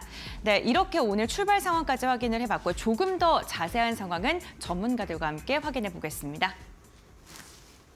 자, 일단 김윤수 대표님, 장 상황 좋지 않습니다. 지금 제가 곰변앵커 말씀하신 동안에 쭉 봤는데 지수 낙폭이 좀 더 커지고 있거든요. 코스피 현재 2.2%, 코스닥도 2% 넘겨서 지금 2.02% 하락을 좀 하고 있는 그런 상황입니다. 외국인 1,000억 넘게 좀 현재 팔고 있고 오늘은 기관도 역시 지금 시작한 지 7분 됐는데 1,000억 넘게 좀 팔고 있는 그런 상황입니다. 자, 김 대표님 오늘 출발 상황 어떻게 좀 해석하고 계세요? 네, 앞서 말씀드렸듯이 이제 관세에 대한 우려감들이 상당히 크게 작용을 하는 것 같습니다. 환율이 벌써 10원 넘게 뛰기 시작하면서 1,463원 들어가 있는 모습들이고 그와 함께 말씀드렸던 나스닥 선물도 한 3% 가까운 하락세를 좀 보여지고 있고 그 밖에 외국인 수급과 함께 살펴보게 되면은 시작한 지 얼마 안 됐는데 외국인들 1,000억대 매도가 들어오고 있고 기관도 1,100억대 그리고 또 외국인들 선물이 1,100개가 매도가 들어오고 있다라는 쪽들은 지난주 같은 경우는 기관이 그래도 외국인들 선물과 상관없이 어떤 포지션을 이어갔다고 하게 되면 지금은 선물 영향을 그대로 받는다라고 했었을 때 좀 자유롭지 못하다라는 쪽으로 바라보면서 일단 지금 그래도 빠르게 하락했던 부분들을 돌릴 수 있겠느냐라는 쪽으로 봤었을 때는 적어도 선물 변화가 조금 더 들어와야 되지 않나라는 쪽으로 바라보고 있고요. 그런 쪽에서 낙폭을 줄이는지에 대한 탄력들을 같이 비교해서 보셔야 될 것 같고요. 그와 함께 섹터별로 업종별로 보게 되면은 일단 가장 눈에 띄는 거는 올라오는 업종이 하나도 없습니다. 모두 다 약세로 지속되는 가운데 금속, 의료정밀, 화학, 전기전자 중심으로 낙폭이 가장 큰 모습들로 보여지고 있는 상황들이고요. 좀 버티나 했던 금융주까지도 약세로 좀 들어가는 모습들인데 상대적으로 비금속, 음식료, 그리고 또 운송 장비 쪽에서 그나마 낙폭이 조금 덜하다라는 정도로 보여지고 있는데 결국은 지금은 시장 자체가 매수세가 실종되면서 아직까지는 관망의 흐름들이 좀 높지 않나라고 봐야 될 것 같고요. 섹터별로 본다고 하더라도 지금 가장 강한 섹터는 가스관, 도시가스 관련된 쪽에서 그래도 대왕고래 프로젝트와 함께 좀 기대감이 좀 차 있는 섹터 쪽으로 강한 모습들이고 여전히 소프트웨어 쪽에 대한 종목들 인터넷 대표주인 네이버 카카오를 필두로 해서 이쪽의 종목들이 좀 강하다라는 쪽으로 바라보고 있고요. 그나마 조선주가 좀 더 선방한다라는 정도로 바라보면서 아직까지는 시장에 대한 두려움이 그렇게 크게 어떤 제거되지 못했다 이렇게 봐야 될 것 같습니다. 네, 김 대표님 전체적으로 쭉 훑어주셨는데 저도 좀 살펴보니까요. 이 조선주 하나 업종으로 따지면 조선주 하나 말고는 사실은 정말 딱히 이제 이렇게 눈에 띄는 그런 업종이 좀 없네요. 그러니까 참 조선주는 참 강한 것 같습니다. 여러 가지로 봤을 때. 자, 이번에는 신일섭 위원님 장 출발 상황 어떤 포인트 좀 보시는지 궁금하네요. 네, 역시나 그 지수는 121선, 그 다음에 지금 환율은 61선. 거기서 결국 엇갈림이 일어나 버렸네요. 코스피랑 코스닥이 121선 맞고 딱 떨어지면서 지금 아일랜드 갭이 발생됐습니다. 이게 단기적으로 완전 추세 전환이 돼버렸죠. 모습이 지금 연초에 굉장히 우리나라가 좋았잖아요. 그래서 언론에 뭐 꼴찌의 반란 뭐 이러고 나왔는데 문제는 그 꼴찌의 반란이 완성이 되려면 뭐 이런 2주일간 가지고는 그쵸. 우리가 인생에서도 그렇잖아. 뭐 2주간 갑자기 정말 막 1, 2등 하던 애들이 몸이 아파가지고 양호실을 가서 등수가 오를 수는 있어요. 근데 최종적으로 졸업을 했을 때 그쵸? 어디를 갔느냐가 그게 반란의 완성이거든요. 이게 중간에 이런 2주짜리 뭐 1주짜리는 다른 선진국 증시들 아니면 우리나라보다 앞선 증시들이 조금 쉴 때 이런 현상이 벌어질 수가 있어요. 근데 결국에는 레벨 싸움이라고 말씀을 드렸잖아요. 그래서 결국은 지금 아일랜드 갭이 발생되면서 아일랜드 갭이라는 건 이제 섬처럼 붕 뜬다는 거죠. 지금 하락 갭이 발생하면서 이 연초에 좋았던 흐름이 위로 붕 떠버린 거예요. 외딴 섬처럼. 그러니까 추세 전환이 일어났다는 거. 외딴 섬처럼 무인도처럼 그냥 그 추세는 멀리 떨어져 버린 것이죠. 그러니까 이 하락 갭이 이 이틀, 3일 정도에 메꿔지지 않아 버리면 이제 강력한 저항이 됩니다, 이게. 그렇기 때문에 이틀, 3일 내에 메꾸는 게 가장 중요하고 가장 좋은 거는 당일날 메꿔버리는 건데 그건 에너지가 정말 강할 때 얘기고 우리나라의 체력이 바탕이 되는데 외부 변수 때문에 떨어졌을 경우에는 그냥 당일날도 급등하면서 메꿔집니다. 근데 지금은 그런 상황이 아니거든요. 그래서 지금 환율 같은 경우는 다시 지금 1468.088 올라가고 있는데 21선까지 돌파를 해버렸죠. 지금 전고점을 향해서 다시 가고 있거든요. 엄청난 센 V자 반등이죠. 여기서 만약에 1490원을 다시 가서 전고점을 뚫는다. 그러면 당연히 지수는 전저점을 붕괴시키겠죠. 코스피 코스닥은 그러면 2400, 코스피 기준으로 2400을 깨고 2024년도 12월 9일 날 2360.18 여기 테스트를 다시 갈 것이고요. 그러면 이제 니케이 225란 대만 각권은 지금 모습이 다르잖아요. 지금 뭐 관세 위협이 아니 비슷하잖아요. 결국에 우리나라는 전차가 이끌고 가잖아요. 배터리가 붙었지만 결국 배터리도 전기차, 자동차의 이 일부분이기 때문에 삼성전자랑 현대차가 대표 기업이죠. 대만은 TSMC가 1위고 일본은 도요타 자동차가 1위예요. 자동차랑 전기전자. 우리나라랑 똑같잖아요. 근데 왜 관세 위협을 우리나라만 받냐 이거죠. 그러니까 우리나라는 그만큼 허약한 겁니다. 지금 대만 각권이랑 니케이는 박스권 돌파 한 번만 날리면 역사적 신고가를 가요, 지금. 그렇기 때문에 이런 레벨 싸움에서 이렇게 되면은 당연히 대만 각권으로 돈이 쏠리지 니케이로 돈이 쏠리고 코스피 코스닥은 돈이 다 빠집니다. 그렇기 때문에 지금은 굉장히 어려운 상황이고 거기다가 이제 이 불을 땡긴 건 그거죠. 외국인의 수급이죠. 1월 31일 날 그 아침에 굉장히 빠른 속도라고 이거는 한 달 내에 최고 기록을 세우는 건 당연시라고 했는데 1조 1670억을 팔았습니다. 이 한 달 내로 따졌을 때 가장 많은 수량을 팔았거든요. 가장 많은 금액이죠. 지금 금액 기준으로. 가장 많은 금액을 팔았기 때문에 지금 오늘도 1370억도 팔고 있네요. 결국 1월 31일 날 1조 1,700억 가까이 판 게 이게 외국인 수급이 다시 매도로 방향을 트는 요 지금 시초가 아닌가 이런 생각이 듭니다. 결국에는 외국인 매도가 결국에 원달러 환율 상승을 부를 것이고 그 원달러 환율 상승이라는 거는 원화자산 가치의 하락입니다. 그럼 우리 원화자산 가치의 대표적인 주식을 또 팔겠죠. 그러면은 또 뭡니까? 주식을 팔고 나가면 또 원달러 환율은 더 오르고 그렇죠? 계속 악순환이에요, 이게. 결국에는 외국인의 저 순매도 1조짜리가 그거를 지금 시발점을 지금 기록을 했다. 이렇게 보시면 될 것 같습니다. 네. 지수상으로 봤을 때 좀 우리 시장이, 그러니까 한국 증시가 좀 전체적으로 이 차트상으로도 주변국인 대만이라든가 일본에 비해서 좀 여러 가지 조금 좀 떨어지는 면이 있다. 그런 상황에서 우리는 상당히 좀 기술적으로도 지수 자체가 좀 변곡점에 와 있다라는 말씀을 좀 다시 해주셨고요. 자, 이제 9시 4분, 15분 돼가고 있습니다. 섹터별로 상황들을 좀 살펴볼 시간이 됐는데요. 고인배 앵커 전해주십시오. 네, 국내 증시 개장한 지 15분여 가까이 흐른 상황인데요. 싱크풀을 통해서 투자자들의 검색 빈도가 높은 섹터부터 알아보도록 하겠습니다. 네, 오늘 투자자들은요, 정말 다양한 섹터를 검색하기에 분주합니다. 시장의 분위기가 전반적으로 좋지 않은 상황 속에서 주도주를 찾기에 분주한 상황인데요. 우선 오늘 정치 테마와 관련된 그러한 종목군들이 상승이 나오고 있는 상황인데 어쨌든 간 시장의 분위기가 그다지 좋지 않다 보니까요. 정치 테마주로 다시금 시선이 좀 쏠리는 경향이 나타나고 있고요. 대부분의 지금 섹터가 하락을 하고 있는 가운데서 히토류 오늘 상승을 하고 있습니다. 미중 무역 분쟁이 점점 격화된다면 히토류 관련 기업들 상대적으로 주목을 받을 수밖에 없죠. 역시나 시장의 분위기에 고스란히 반영되고 있고요.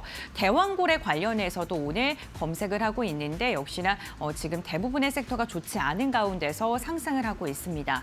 동해상에서 추가 유망 구조가 발견됐다라는 소식이 전해졌습니다. 최대 51억 배럴이 매장되어 있다라는 소식이 전해지면서 이로 인해 오늘 대왕고래 그리고 가스 관련 섹터까지 함께 상승이 나타나고 있는 상황이고요. 전반적인 섹터 부진합니다. 그렇다면 투자자별 매매 동향은 어떻게 흘러가고 있을까요? 함께 확인해 보겠습니다. 유가증권 시장부터 살펴볼 텐데요.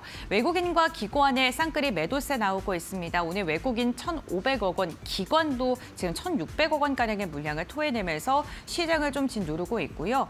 다음은 코스닥 매매 동향도 함께 보시죠. 네, 코스닥도 마찬가지로 외국인과 기관의 매도세 이탈이 나오고 있습니다. 개인만 나홀로 시장을 담아내면서 지금 하단을 지지해 주려고 합니다만 시장의 힘이 굉장히 부족한 상황입니다. 그렇다면 업종별 흐름은 어떨까요? 유가증권 시장입니다. 네, 지금 업종별 등락을 보게 된다면요. 오늘 전업종이 하락하고 있습니다. 전기전자, 삼성전자, SK하이닉스의 하락으로 약하고요. 보험과 증권도 약하고 의약품도 2.9%가량 하락하고 있습니다. 운수창고, 운수장비 역시나 지금 전반적으로 내림세가 나오면서 시장의 분위기가 지금 파랗게 질려 있다는 모습이 업종별 등락률로 확인해 볼 수 있습니다. 다음 코스닥도 보겠습니다. 코스닥 업종별 등락률을 보게 된다면요. 그래도 버텨주는 업종이 있는데요. 반도체 업종 1.3% 그리고 인터넷도 1.4%, 방송 서비스도 상승하고 있고요. 출판, 매체 복제도 2.3%가량의 오름세가 나오고 있습니다. 다만 출판, 매체 복제나 방송 서비스 같은 경우에는요. 정치 테마주들이 상승할 때 함께 상승으로 좀 잡히는 경향이 있기 때문에 테마성 움직임이 오늘 시장에서 일부 종목으로 강하게 나오고 있다라고 보셔야 될 것 같습니다. 그다음 상승률 상위 종목은 어떤 게 있을까요? 함께 확인해 보겠습니다. 네, 오늘 한국석유가 9%가량 상승하고 있습니다. 대왕고래 관련된 기업이죠. 그 아래로도 한국가스공사가 있고요. 유니오 히토류 관련 기업이 오늘 9%가량 오르면서 오늘 전반적으로 시장에서 검색을 하고 상승하고 있는 sek터 분위기 자체가 지금 테마성 움직임이 나오고 있다는 점 체크해 보셔야 될 것 같습니다. 다음 코스닥 상승률도 함께 보겠습니다. 코스닥 상승률을 보게 된다면요. 삼양 NC캠이 오늘 시장에 입성을 했습니다. 23%가량 공모가 대비 상승을 하고 있고요. 레지스트 관련된 기술력을 갖고 있는 기업입니다. 피델릭스 지금 22%가량 상승하고 있는 상황이고 MK전자도 19%가량 강세입니다. 역시나 딥시크에 대한 수혜로 거론되는 기업들이 오늘도 전거래일에 이어서 두 자릿대 강세가 나오고 있다는 점 체크해 보셔야 될 것 같습니다. 이렇게 개장 직후 가간 움직임이 나오는 종목들까지 확인해 봤는데요. 전문가들은 어떤 종목 눈여겨보고 있을까요? 지금 바로 확인해 보시죠. 네. 딥시크 충격 때문에 시장은 하여간 별로 안 좋은데 아무래도 좀 대형주들이 관련된 종목들이 많기 때문이겠죠. 근데 저렇게 수혜주들은 또 지난주 금요일에서 오늘까지 연일틀 엄청나게 좀 주가가 또 오르고 있네요. 자, 이게 또 시장의 또 아이러니한 모습이 아닐까 싶네요. 자, 그럼 좀 이제 특징주들, 종목별 움직임도 특징적으로 어떤 게 눈에 띄시는 게 있는지 좀 말씀 좀 들어보도록 하겠습니다. 김 대표님은 어떤 게 좀 보이십니까? 네, 가장 먼저 이제 관세 전쟁이 본격화된다라고 하게 되면 이제 또 보복 관세도 상대 국가 쪽에서 나올 수밖에 없겠죠. 그렇죠. 그런 관점 쪽에서 중국이 또 카드를 내놓는다라고 하게 되면 히토류 관련된 쪽들이 아닐까라는 쪽에서 좀 캐캐 묵은 섹터입니다. 어떤 히토류 관련주들 강하게 움직이면서 오늘 보니까 유니온 모터리얼즈 중심으로 탄력들이 크고 특히 유니온 모터리얼즈가 더 셌다가 지금 막 유니온이 또 강세로 들어가면서 시장에서 좀 부각을 받는다라고 봐야 될 것 같고요. 이런 부분들이 물론 이제 중국이 어떤 카드를 쓰느냐 또 어떤 변화를 들어오느냐에 따라서 시장이 좀 더 미리 예측하고 움직이는 이런 과정들로 봤을 때는 이게 아마 먼저 어떤 심리적인 관점 쪽에서 움직이는 테마다라는 쪽에 대해서 체크를 해야 될 것 같고요. 그래도 뭐 차트 그리고 또 트레이딩 능하신 분들 중심으로 대가는 쪽으로 바라봐야 되지 않나 생각되고 있고요. 또 두 번째로는 또 대왕고래 프로젝트에 이어서 이제 마귀 사고가 들어오기 시작합니다. 관련해서 화성 밸브 주가가 아침부터 강한 모습들을 보였었는데 일단 상승 탄력은 조금 떨어지긴 했습니다만 여전히 시장에서는 관심이 계속 높을 수 있는 부분들 아닌가 생각되고 있고요. 그와 함께 추가적으로 울릉분지 쪽에서 51억 배럴 정도가 추가로 발견됐다라고 하다 보니까 기존에 강했던 한국가스공사를 비롯해서 관련된 섹터들이 다시 기지개를 좀 피지 않나 생각이 들고 있는데 그럼에도 불구하고 아직까지 이제 정책적인 이제 드라이브를 걸기 위해서는 어떤 구심점이 컨트롤 타워가 좀 있어야 되는데 아직까지 정부에서 그런 쪽을 힘을 보여줄 수 있겠느냐라는 쪽들을 보게 되면 약간 또 우려감이 좀 있기 때문에 어떤 섹터의 강한 모습들은 추가적인 정부 정책과의 연동성은 좀 떨어질 수 있겠다라는 것도 염두를 하셔야 될 것 같고요. 마지막으로 종목 중에서 플리토가 주가가 이틀째 급등을 하고 있습니다. 오늘도 지난번 상한가에 이어서 오늘도 12% 이상 상승세를 보이면서 소프트웨어 쪽의 한 축을 또 이끌어가고 있다고 봐야 될 것 같고요. 플리토는 아시는 것처럼 언어 데이터의 강점을 갖고 있는데 지금 최근에 나오고 있는 챗 GPT나 뭐 딥시크 모두 다 이런 언어 모델과 함께 어떤 그 움직임을 가져가고 있다라는 쪽에서 LLM에 대한 중요성들이 강조되다 보니까 그와 관련된 플리토가 또 많이 부각을 받는다라고 보여주고 있는데 하지만 이틀째 강한 모습들이 나온다라고 하게 되면 당연히 또 차익 매물도 나올 수가 있기 때문에 이 점을 좀 주의하시면서 흐름들 바라보시는 게 좋지 않을까 생각되고 있습니다. 예, 소프트웨어 관련주, AI 소프트웨어 관련주들 여전히 좋다. 앞서 이 AI 이 딥시크 수혜주들 말씀하셨기 때문에 사실 AI 소프트웨어주도 이제 딥시크 수혜주로 좀 봐야 되는 거겠고요. 대왕고래주 이제 주말 새 이제 그 기사가 좀 나왔습니다. 대왕고래주들도 이제 오늘 다시 좀 움직이는 모습들이 좀 나타나고 있다. 이렇게 좀 눈에 띄는 모습들 보였습니다. 자, 신일수 의원 어떤 흐름 좀 눈에 띄십니까? 네, 지금 거래소가 70포인트까지 지금 낙폭이 확대되기 직전인데 일단 삼성전자가 원흉이죠.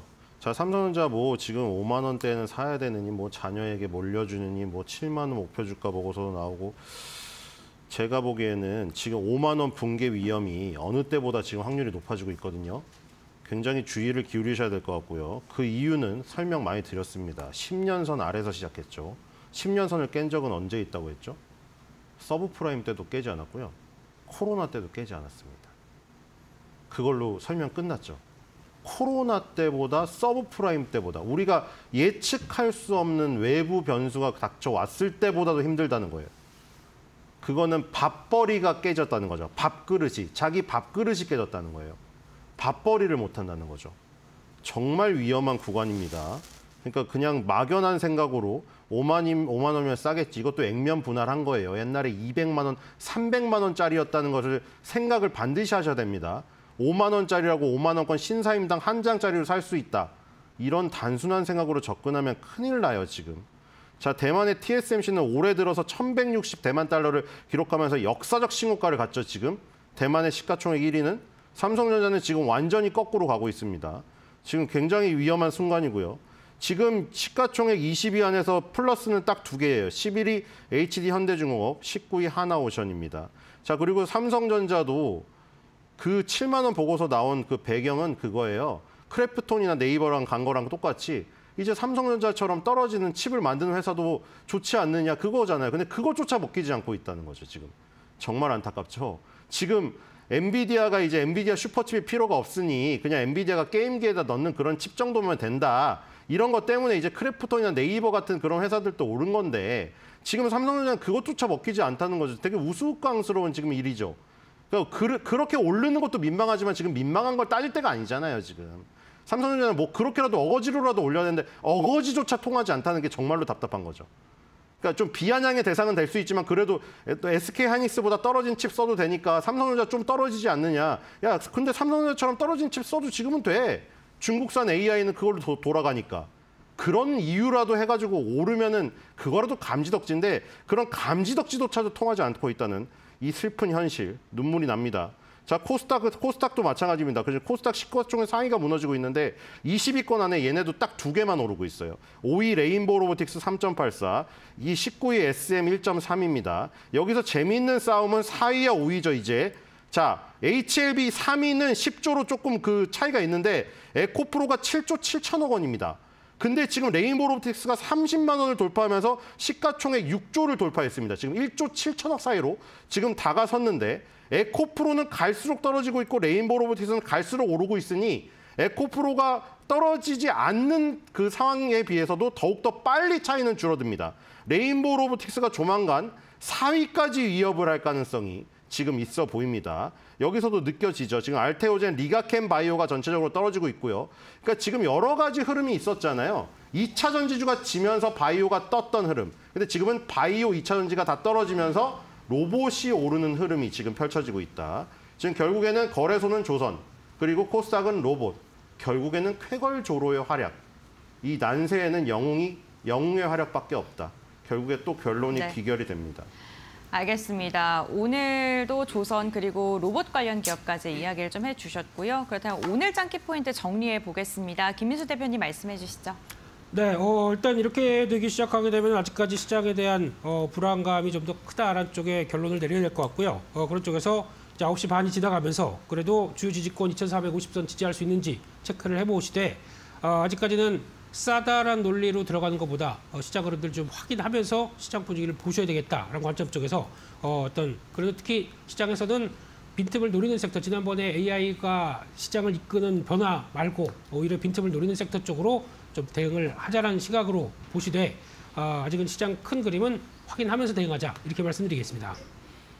네, 아직 시장의 변동성이 남아있기 때문에 섣부른 접근보다는 한 걸음 떨어져서 바라보자라는 이야기 해주셨고요. 신 의원님 오늘 짱키 포인트 말씀해 주시죠. 네, 인공지능 수혜주로 변신한 피해주에 주목하라. 지금 인터넷이나 게임, 우리나라 네이버 크래프톤이죠.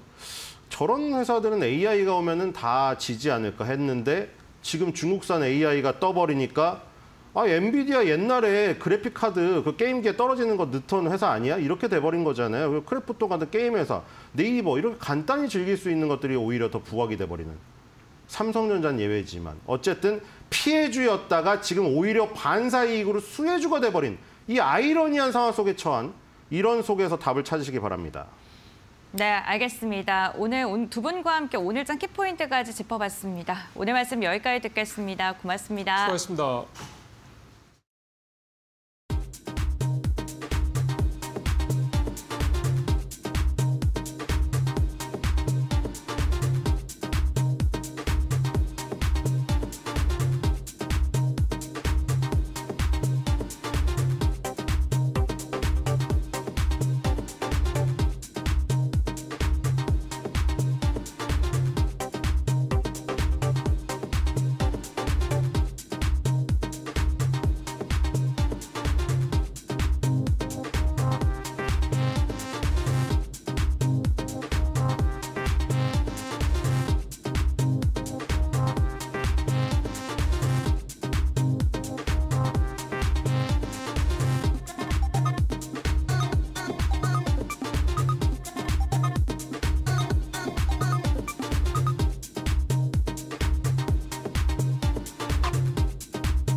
오늘장 선발 종목 살펴보겠습니다. 메리츠증권 강남금융센터 김경국 과장 연결합니다.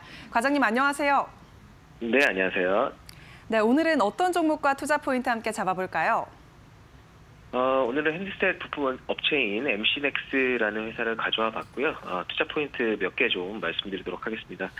MC넥스는 CCM 기술을 기반으로 한 설립된 영상 전문 업체인데요. 핸드셋 카메라 모듈 그리고 자동차에 들어가는 카메라 모듈을 주력으로 생산하는 업체다 이렇게 좀 말씀드리고 싶고요.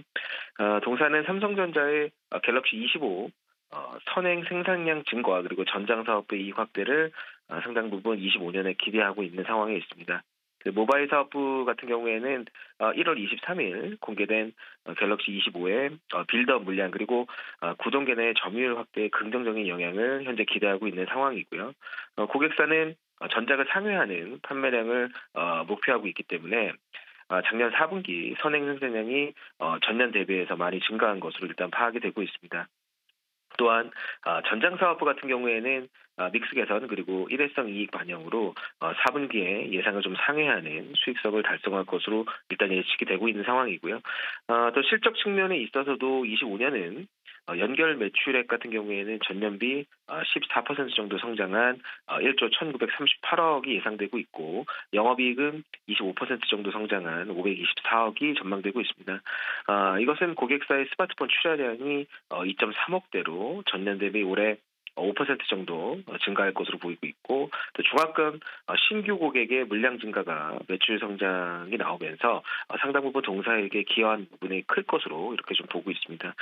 그렇게 새롭게 추진 중인 또한 차량용 반도체 모듈 패키징 사업도 동사의 주가 상방을 좀 열 수 있는 모멘텀이 될 수 있지 않을까 이렇게 좀 판단하고 있습니다. 가격도 함께 살펴보겠습니다. 가격이 오늘 조금 내려가고 있던데요. 가격 전략은 어떻게 세워볼까요? 일단 기술적으로 오늘 하락이 좀 나오고 있는 상황이긴 하지만 장기적 관점에서 봤을 때 하락 국면을 일단 탈출하는 반등의 시도가 최근 나오고 있는 상황이고요. 10월 16,000원대 저점 확인 후에 저점을 꾸준하게 높여가고 있는 모습을 보이고 있습니다. 그래서 현재가에서는 매수가 유효해 보인다 이렇게 좀 말씀드리고 싶고요. 목표가는 32,000원 그리고 선철가는 18,000원으로 잡아드리도록 하겠습니다. 네, 목표가 32,000원 제시해 주셨습니다. 오늘 말씀 여기까지 듣겠습니다. 고맙습니다. 네, 감사합니다. 오늘의 종목은 MC넥스입니다. 투자에 참고하시고요. 지금까지 오늘장 선발 종목이었습니다.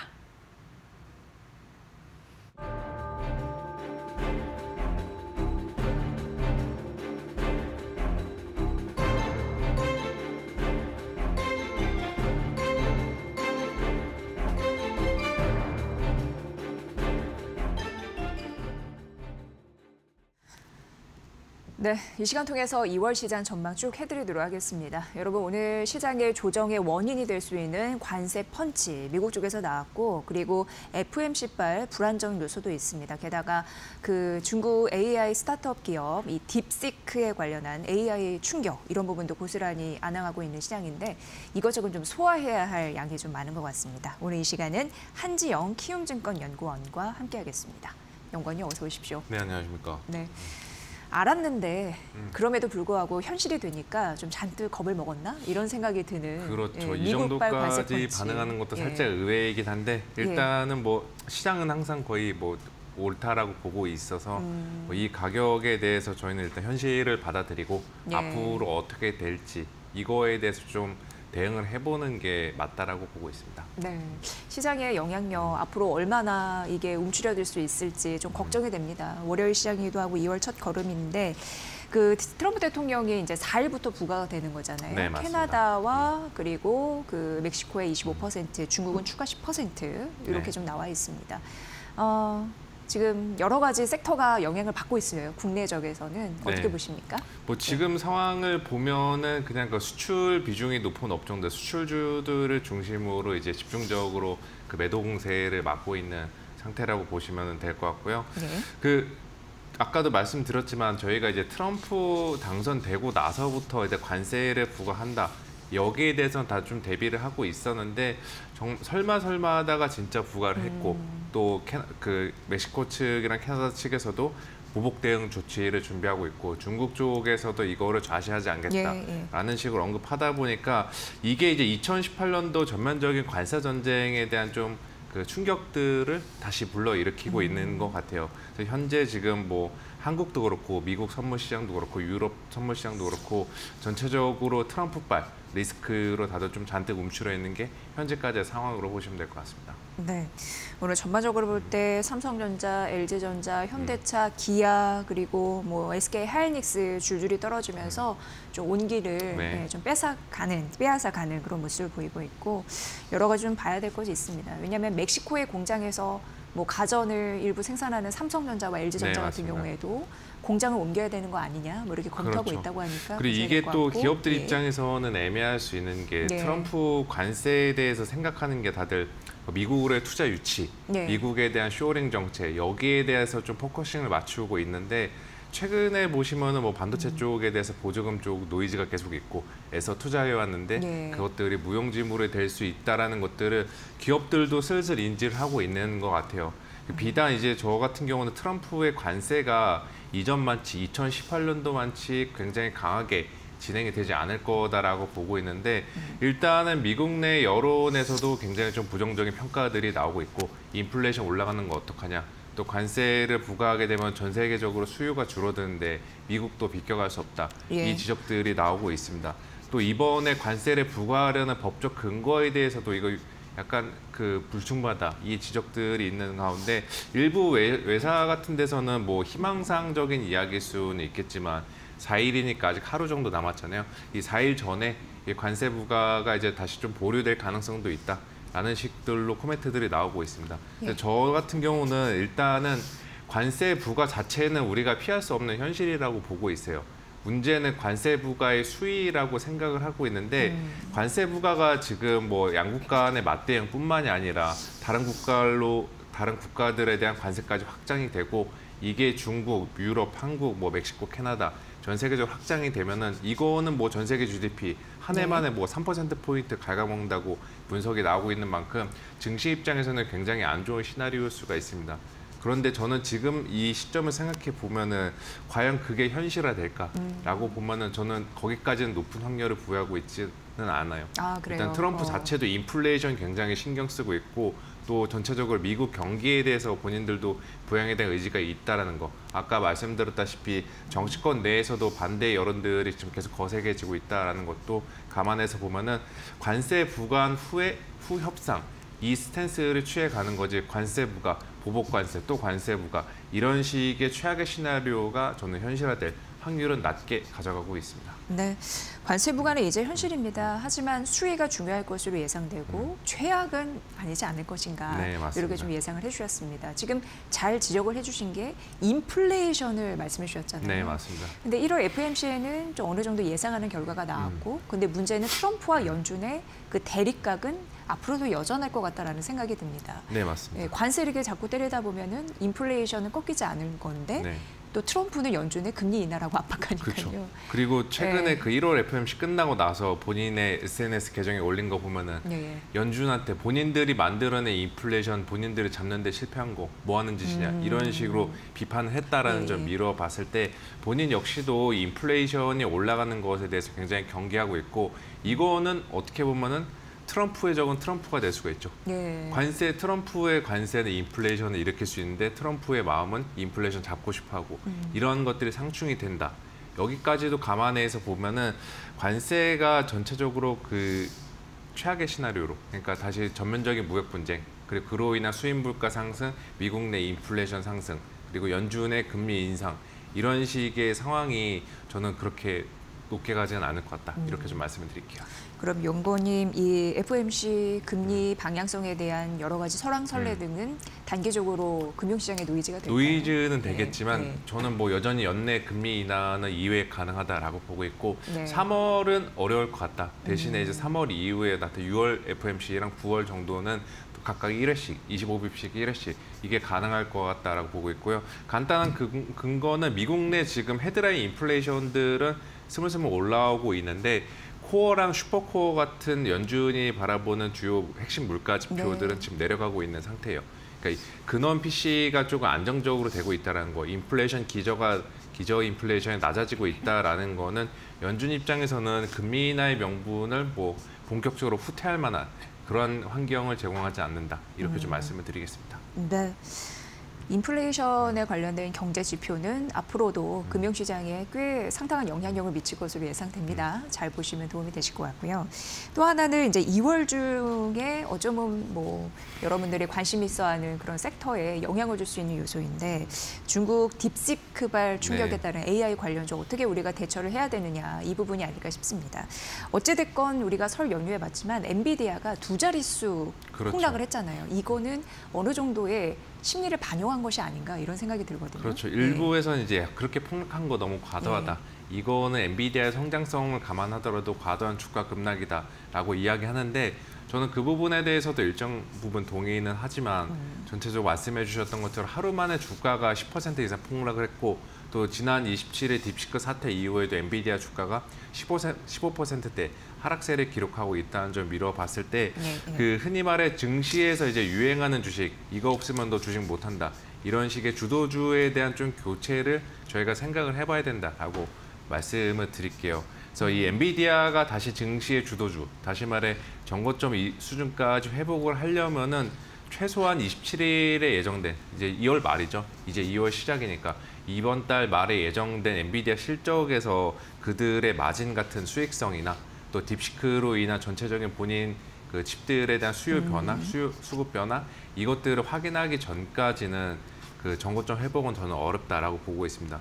그렇다고 하더라도 AI 시장이 저는 끝나지 않았다라고 보고 있고 오히려 AI 내 다른 밸류체인들, 뭐 소프트웨어나 핸드셋 아니면 전력기기 이쪽들에 대해서는 저는 계속 기회가 생길 거다 이렇게 말씀을 드리겠습니다. 네. 지금 사실 저비용, 저사용, GPU 이런 부분에 대해서 가성비 이슈가 그동안 비용을 엄청 투자했던 그런 GPU나 고사양 이런 부분을 대체할 가능성이 있냐라는 의문이 좀 생기고 있는 상황이잖아요. 네, 맞습니다. 여러 가지 팩트 체크는 좀 필요해 보이지 않나 싶습니다. 그렇죠. 그 과연 딥시크가 이야기한 600만 달러의 이제 훈련 비용이 정말 그 제대로 추산된 게 맞냐? 그다음에 또 뭐 데이터 도용에 대한 의혹들도 있고 여러모로 팩트 체크가 필요한 것들이 많은데 그래도 시장에 일으킨 반향은 저는 분명히 있다라고 생각하고 있어요. 그러니까 뭐 예전 고성능까지는 아니더라도 저사양 저비용으로 중성능 정도의 성과를 낼 수 있다라는 거는 그 엔비디아 칩을 포함해서 GPU를 사용하는 그 고객사들 입장에서는 야 이거 전략을 한번 다시 짜봐야 되지 않을까? 비용 한번 좀 우리가 좀 플랜을 변경해야 되지 않을까? 이런 식의 생각들을 불어넣을 수 있게 만든 계기가 됐다라고 보고 있습니다. 그래서 단기적으로는 아까 잠깐 말씀드렸다시피 HBM 관련된 AI GPU 하드웨어 업체들은 주가 노이즈란 변동성들은 있겠지만 그의 업체들은 오히려 시간이 지날수록 훈련 비용이나 출원 비용, 전체적으로 칩 성능 그 사용하는 비용들이 낮아지면은 이게 과거에는 테크 업체들 중심으로만 GPU 칩을 사용했다라면은 비용이 갈수록 낮아지니까 다른 산업에서도 이거 우리 한번 해볼까? 이런 식의 추가적인 수요 확장이 일어날 수 있다라는 거죠. 그렇게 되면은 이제 칩을 가지고서 돈을 버는 소프트웨어나 그거를 활용해서 판매를 하는 소비자들이 판매하는 기기 업체들 이런 업체들은 저는 여전히 내러티브 상으로는 긍정적으로 형성이 될 거다라고 보고 있고 이번 딥시크 사태가 AI 시장 전체적으로 위축시키면은 전력기기는 지금 팔고 도망쳐야 되죠. 근데 이게 위축시키기라기보다는 시간이 지날수록 전체 시장의 확장성을 더 부여할 것으로 생각을 하고 있기 때문에 AI 산업, AI 시장이 확장이 된다라면은 전력에 대한 수요도 더 많이 필요하다라는 측면에서 보면은 전력기기 업체들도 저는 좋은 매수 기회가 될 거다 이렇게 좀 말씀을 드릴게요. 네. 일단 그 딥시크발 팩트체크도 지속적으로 나오고 있는 상황입니다. 엔비디아의 고사양 칩을 일부 이제 어떻게 보면은 훔쳐서 뺏겨서 이렇게 사용했냐? 아니면 이제 투자 비용이 과연 그들이 제시한 것보다 훨씬 많이 썼냐? 아니면 뭐 지식 증류 뭐 이런 이슈는 계속 도마에 있는데 어찌 됐건 뭐 엔비디아를 비롯해 그동안 우리 산업을 그리고 미국 산업을 이끌어갔던 주도주가 복귀할 수 있느냐는 굉장히 관심거리예요. 어찌 됐건 연구원님 생각하실 때는 이러한 이슈들이 중장기적으로 그 산업의 확장성을 이끌어낼 제도가 될 것이다. 네, 맞습니다. 그리고 실제로 주가 같은 경우 보시면 오늘도 그렇고 그 딥시크 사태 이후에는 미국이나 우리나라 모두 AI 소프트웨어 쪽들은 주가가 생각보다 괜찮은 흐름들을 보이고 있습니다. 이미 기민한 시장 참여자들 사이에서는 이쪽으로 대응하는 게 맞다. 이렇게 결론을 내리고 수급을 이동하고 있다라고 해석을 할 수가 있는 부분이죠. 네. 그러니까 AI 개발의 초점이 어떻게 보면 이제 하드웨어 쪽에서 소프트웨어 쪽으로 이동하는 그런 관점도 보셔야 되고 오늘도 약간 이제 하락세를 보이고 있지만 전력기기 수요 이런 부분은 다시금 모멘텀으로 받쳐줄 수 있을까 추락을 했었는데 그런 부분에 대해서는 크게 우려는 안 해도 된다. 전력기기 관련해서는 그렇게 좀 말씀해 주셨고요. 엔비디아도 말씀해 주셨는데 2월 말에 실적 발표 있잖아요. 관전 포인트를 좀 일부 알려주십시오. 아까 잠깐 언급을 드렸는데 일단 뭐 4분기 실적보다는 그 실적 내에서 그 마진이 70%대를 기록하고 있는 이 고마진이 네. 계속 이어질 수 있는지. 결국에는 최근에 이제 AI주들을 둘러싼 우려 중 하나는 그 딥시크발 사태에도 있지만 그 전부터 고질적으로 따라다녔던 문제는 수익성에 대한 문제였는데 예. 과연 AI 대장주인 엔비디아가 수익성을 70% 이상으로 유지를 할 수 있을지 이게 관건이고 저희가 뭐 지난 뭐 몇 개 분기 엔비디아 실적 발표 때 코멘트를 보면은 그 젠스당의 발언 가이던스가 중요했잖아요. AI 쪽에서 수요가 얼마나 지금 계속 생성이 되고 있고 네네네. 좋은지 그거를 파악하는 게 두 번째 관전 포인트다라고 말씀을 드릴게요. 네. 지금 국내 증시에서 HBM을 필두로 해서 AI 반도체 관련주의 단기 그리고 장기 파장들이 있었을 텐데 네. 그런 부분은 어쨌든 엔비디아 실적에서도 네. 찾을 수가 있고 아직 먼 70% 이야기죠. 마진. 2월 말이면 예, 그 전까지는 저희가 그 BHBM 쪽들로 대응을 해야 된다라고 좀 말씀을 드리겠습니다. BHBM 쪽으로요. 예. 참고를 해보시면 될 것 같고 어쨌든 이런 딥시크발 충격에 의한 가이던스의 변화 이런 부분도 충분히 좀 고려를 해보시길 바라겠습니다. 자, 이제 2월 증시가 스타트가 됐는데 분위기는 좀 안 좋아서 살벌하게 출발하네요. 위축이 되고 있는 상황입니다. 어찌됐건 작년 연말은 엄청 또 충격이 심했었잖아요. 네, 맞습니다. 새해 들어서 반등하는가 싶었는데 이게 찬물을 끼얹어서 약간은 좀 우려스러운데 전반적으로는 좀 어떻게 보십니까? 그 2월 달 같은 경우는 미국이나 우리나라 뭐 전체적으로 증시는 박스권에 갇혀 있다라고 상정하시는 게 맞다라고 네, 보고 있어요. 네. 대신에 국가마다 박스권 위치 어디에 위치했느냐가 저는 더 중요하다라고 보고 있는데 미국은 여전히 밸류에이션 부담과 또 그 트럼프 당선 이후에 지난 3개월 동안에 수급들이 너무 많이 들어오면서 밸류랑 수급 목에 찼다라는 분위기가 좀처럼 해소가 되지 못하고 있습니다. 그래서 미국은 박스권 상단에 위치해 있다. 그러니까 지금 시점에서부터 S&P나 나스닥은 상단 저항을 계속 받을 것으로 보고 있고요. 한국 같은 경우도 시원하게 상승하기 어려운 박스권에 있긴 하지만 박스권 가운데로 놓고 봤을 때 저는 중하단부에 위치해 있다라고 좀 생각하고 있어요. 밸류에이션 상으로 봐도 여전히 지금은 싸서 사도 될 만한 구간이고 또 환율 같은 경우도 오늘 같은 경우 다시 1,460원, 70원대로 올라가고 있는데 네네네. 이 고환율에 대한 수혜를 계속 누릴 수 있는 구간에 있다라고 좀 말씀을 드리겠습니다. 그리고 트럼프 당선 이후에 그 작년 11월부터 12월 두 달 동안에 우리나라 증시가 유독 많이 빠졌는데 그 빠진 데에는 트럼프 당선 시 예상되는 무역 분쟁에 대한 리스크를 선제적으로 반영한 측면들이 있다라고 보고 있어서 저는 한국은 이제 그 악재에 대해서는 웬만한 악재들에 대해서는 내성이 생긴 구간, 주가 하방 경직성은 유효한 구간이라고 좀 말씀을 드리겠습니다. 그래서 제가 국가 간의 박스권을 놓고 봤을 때 미국은 박스권 상단에 위치해 있고 한국은 하단에 위치해 있다. 여기서 우리를 플레이할 때 보면은 한국 증시 쪽에 좀 더 비중을 싣고 가는 게 2월 달 증시 전체적으로 대응할 때 좀 낫지 않나 이 말씀을 드릴게요. 네, 여전히 좀 어렵지만 그래도 네. 한국 증시에 답이 있다 이렇게 네. 말씀해 주셨습니다. 환율 말씀해 주셔서 보니까 지난 거래일 대비 거의 18원이나 네. 다시 급등하면서 1,471원 30전을 기록을 하고 있고요. 지금 속보가 지속적으로 나오고 있습니다. 지금 코스피, 코스닥이 3% 넘게 그쵸. 떨어지고 있거든요. 근데 트럼프 대통령이 EU 제품에도 관세를 곧 부과하겠다. 지속적으로 이제 관세 이슈는 네. 시장을 들썩이게 할 요소, 충격적인 그런 충격으로 다가올 만한 그런 이슈인데 워낙 예고는 했었고 그렇기 네. 때문에 과도한 우려는 오늘 같은 네. 이 정도의 하락은 뭐 2, 3%의 하락은 저는 과도한 측면이 있다라고 좀 예, 다분히 생각하고 예. 있습니다. 그러면 이렇게 떨어졌을 때 네. 저가 매수할 수 있는 영역도 좀 보시면 될 네. 것 같고 말씀해 주셨다시피 고환율 수혜주 이런 네. 것도 여전히 시장의 답이 될 수 있다라고 말씀해 주셨으니까 판단해 보시면 될 것 같습니다. 자, 이렇게 국내 증시 2월 시장 큰 틀에서 좀 생겨봤고요. 또 충격 요소, 기회 요소 이런 부분이 있으니까 잘 소화해서 장을 대응하셨으면 좋겠습니다. 오늘 한지영 키움증권 연구원의 분석으로 함께하셨습니다. 연구원님 잘 들었습니다. 네, 감사합니다. 네, 뭐 말씀드린 대로 코스닥이 3% 넘게 떨어지고 있고요. 환율은 1,471원 위에서 움직이고 있고 그러다 보니까 외국인과 기관의 동반 매도가 나타나면서 시장이 잔뜩 좀 움츠려 있는 상황인데 잠시 후 마켓나우 2부에서 이어서 저희가 오전장 전략 구체적으로 섹터와 종목단에서 좀 선별을 해서 전해드리도록 하겠습니다. 저는 잠시 후에 뵙도록 하겠습니다.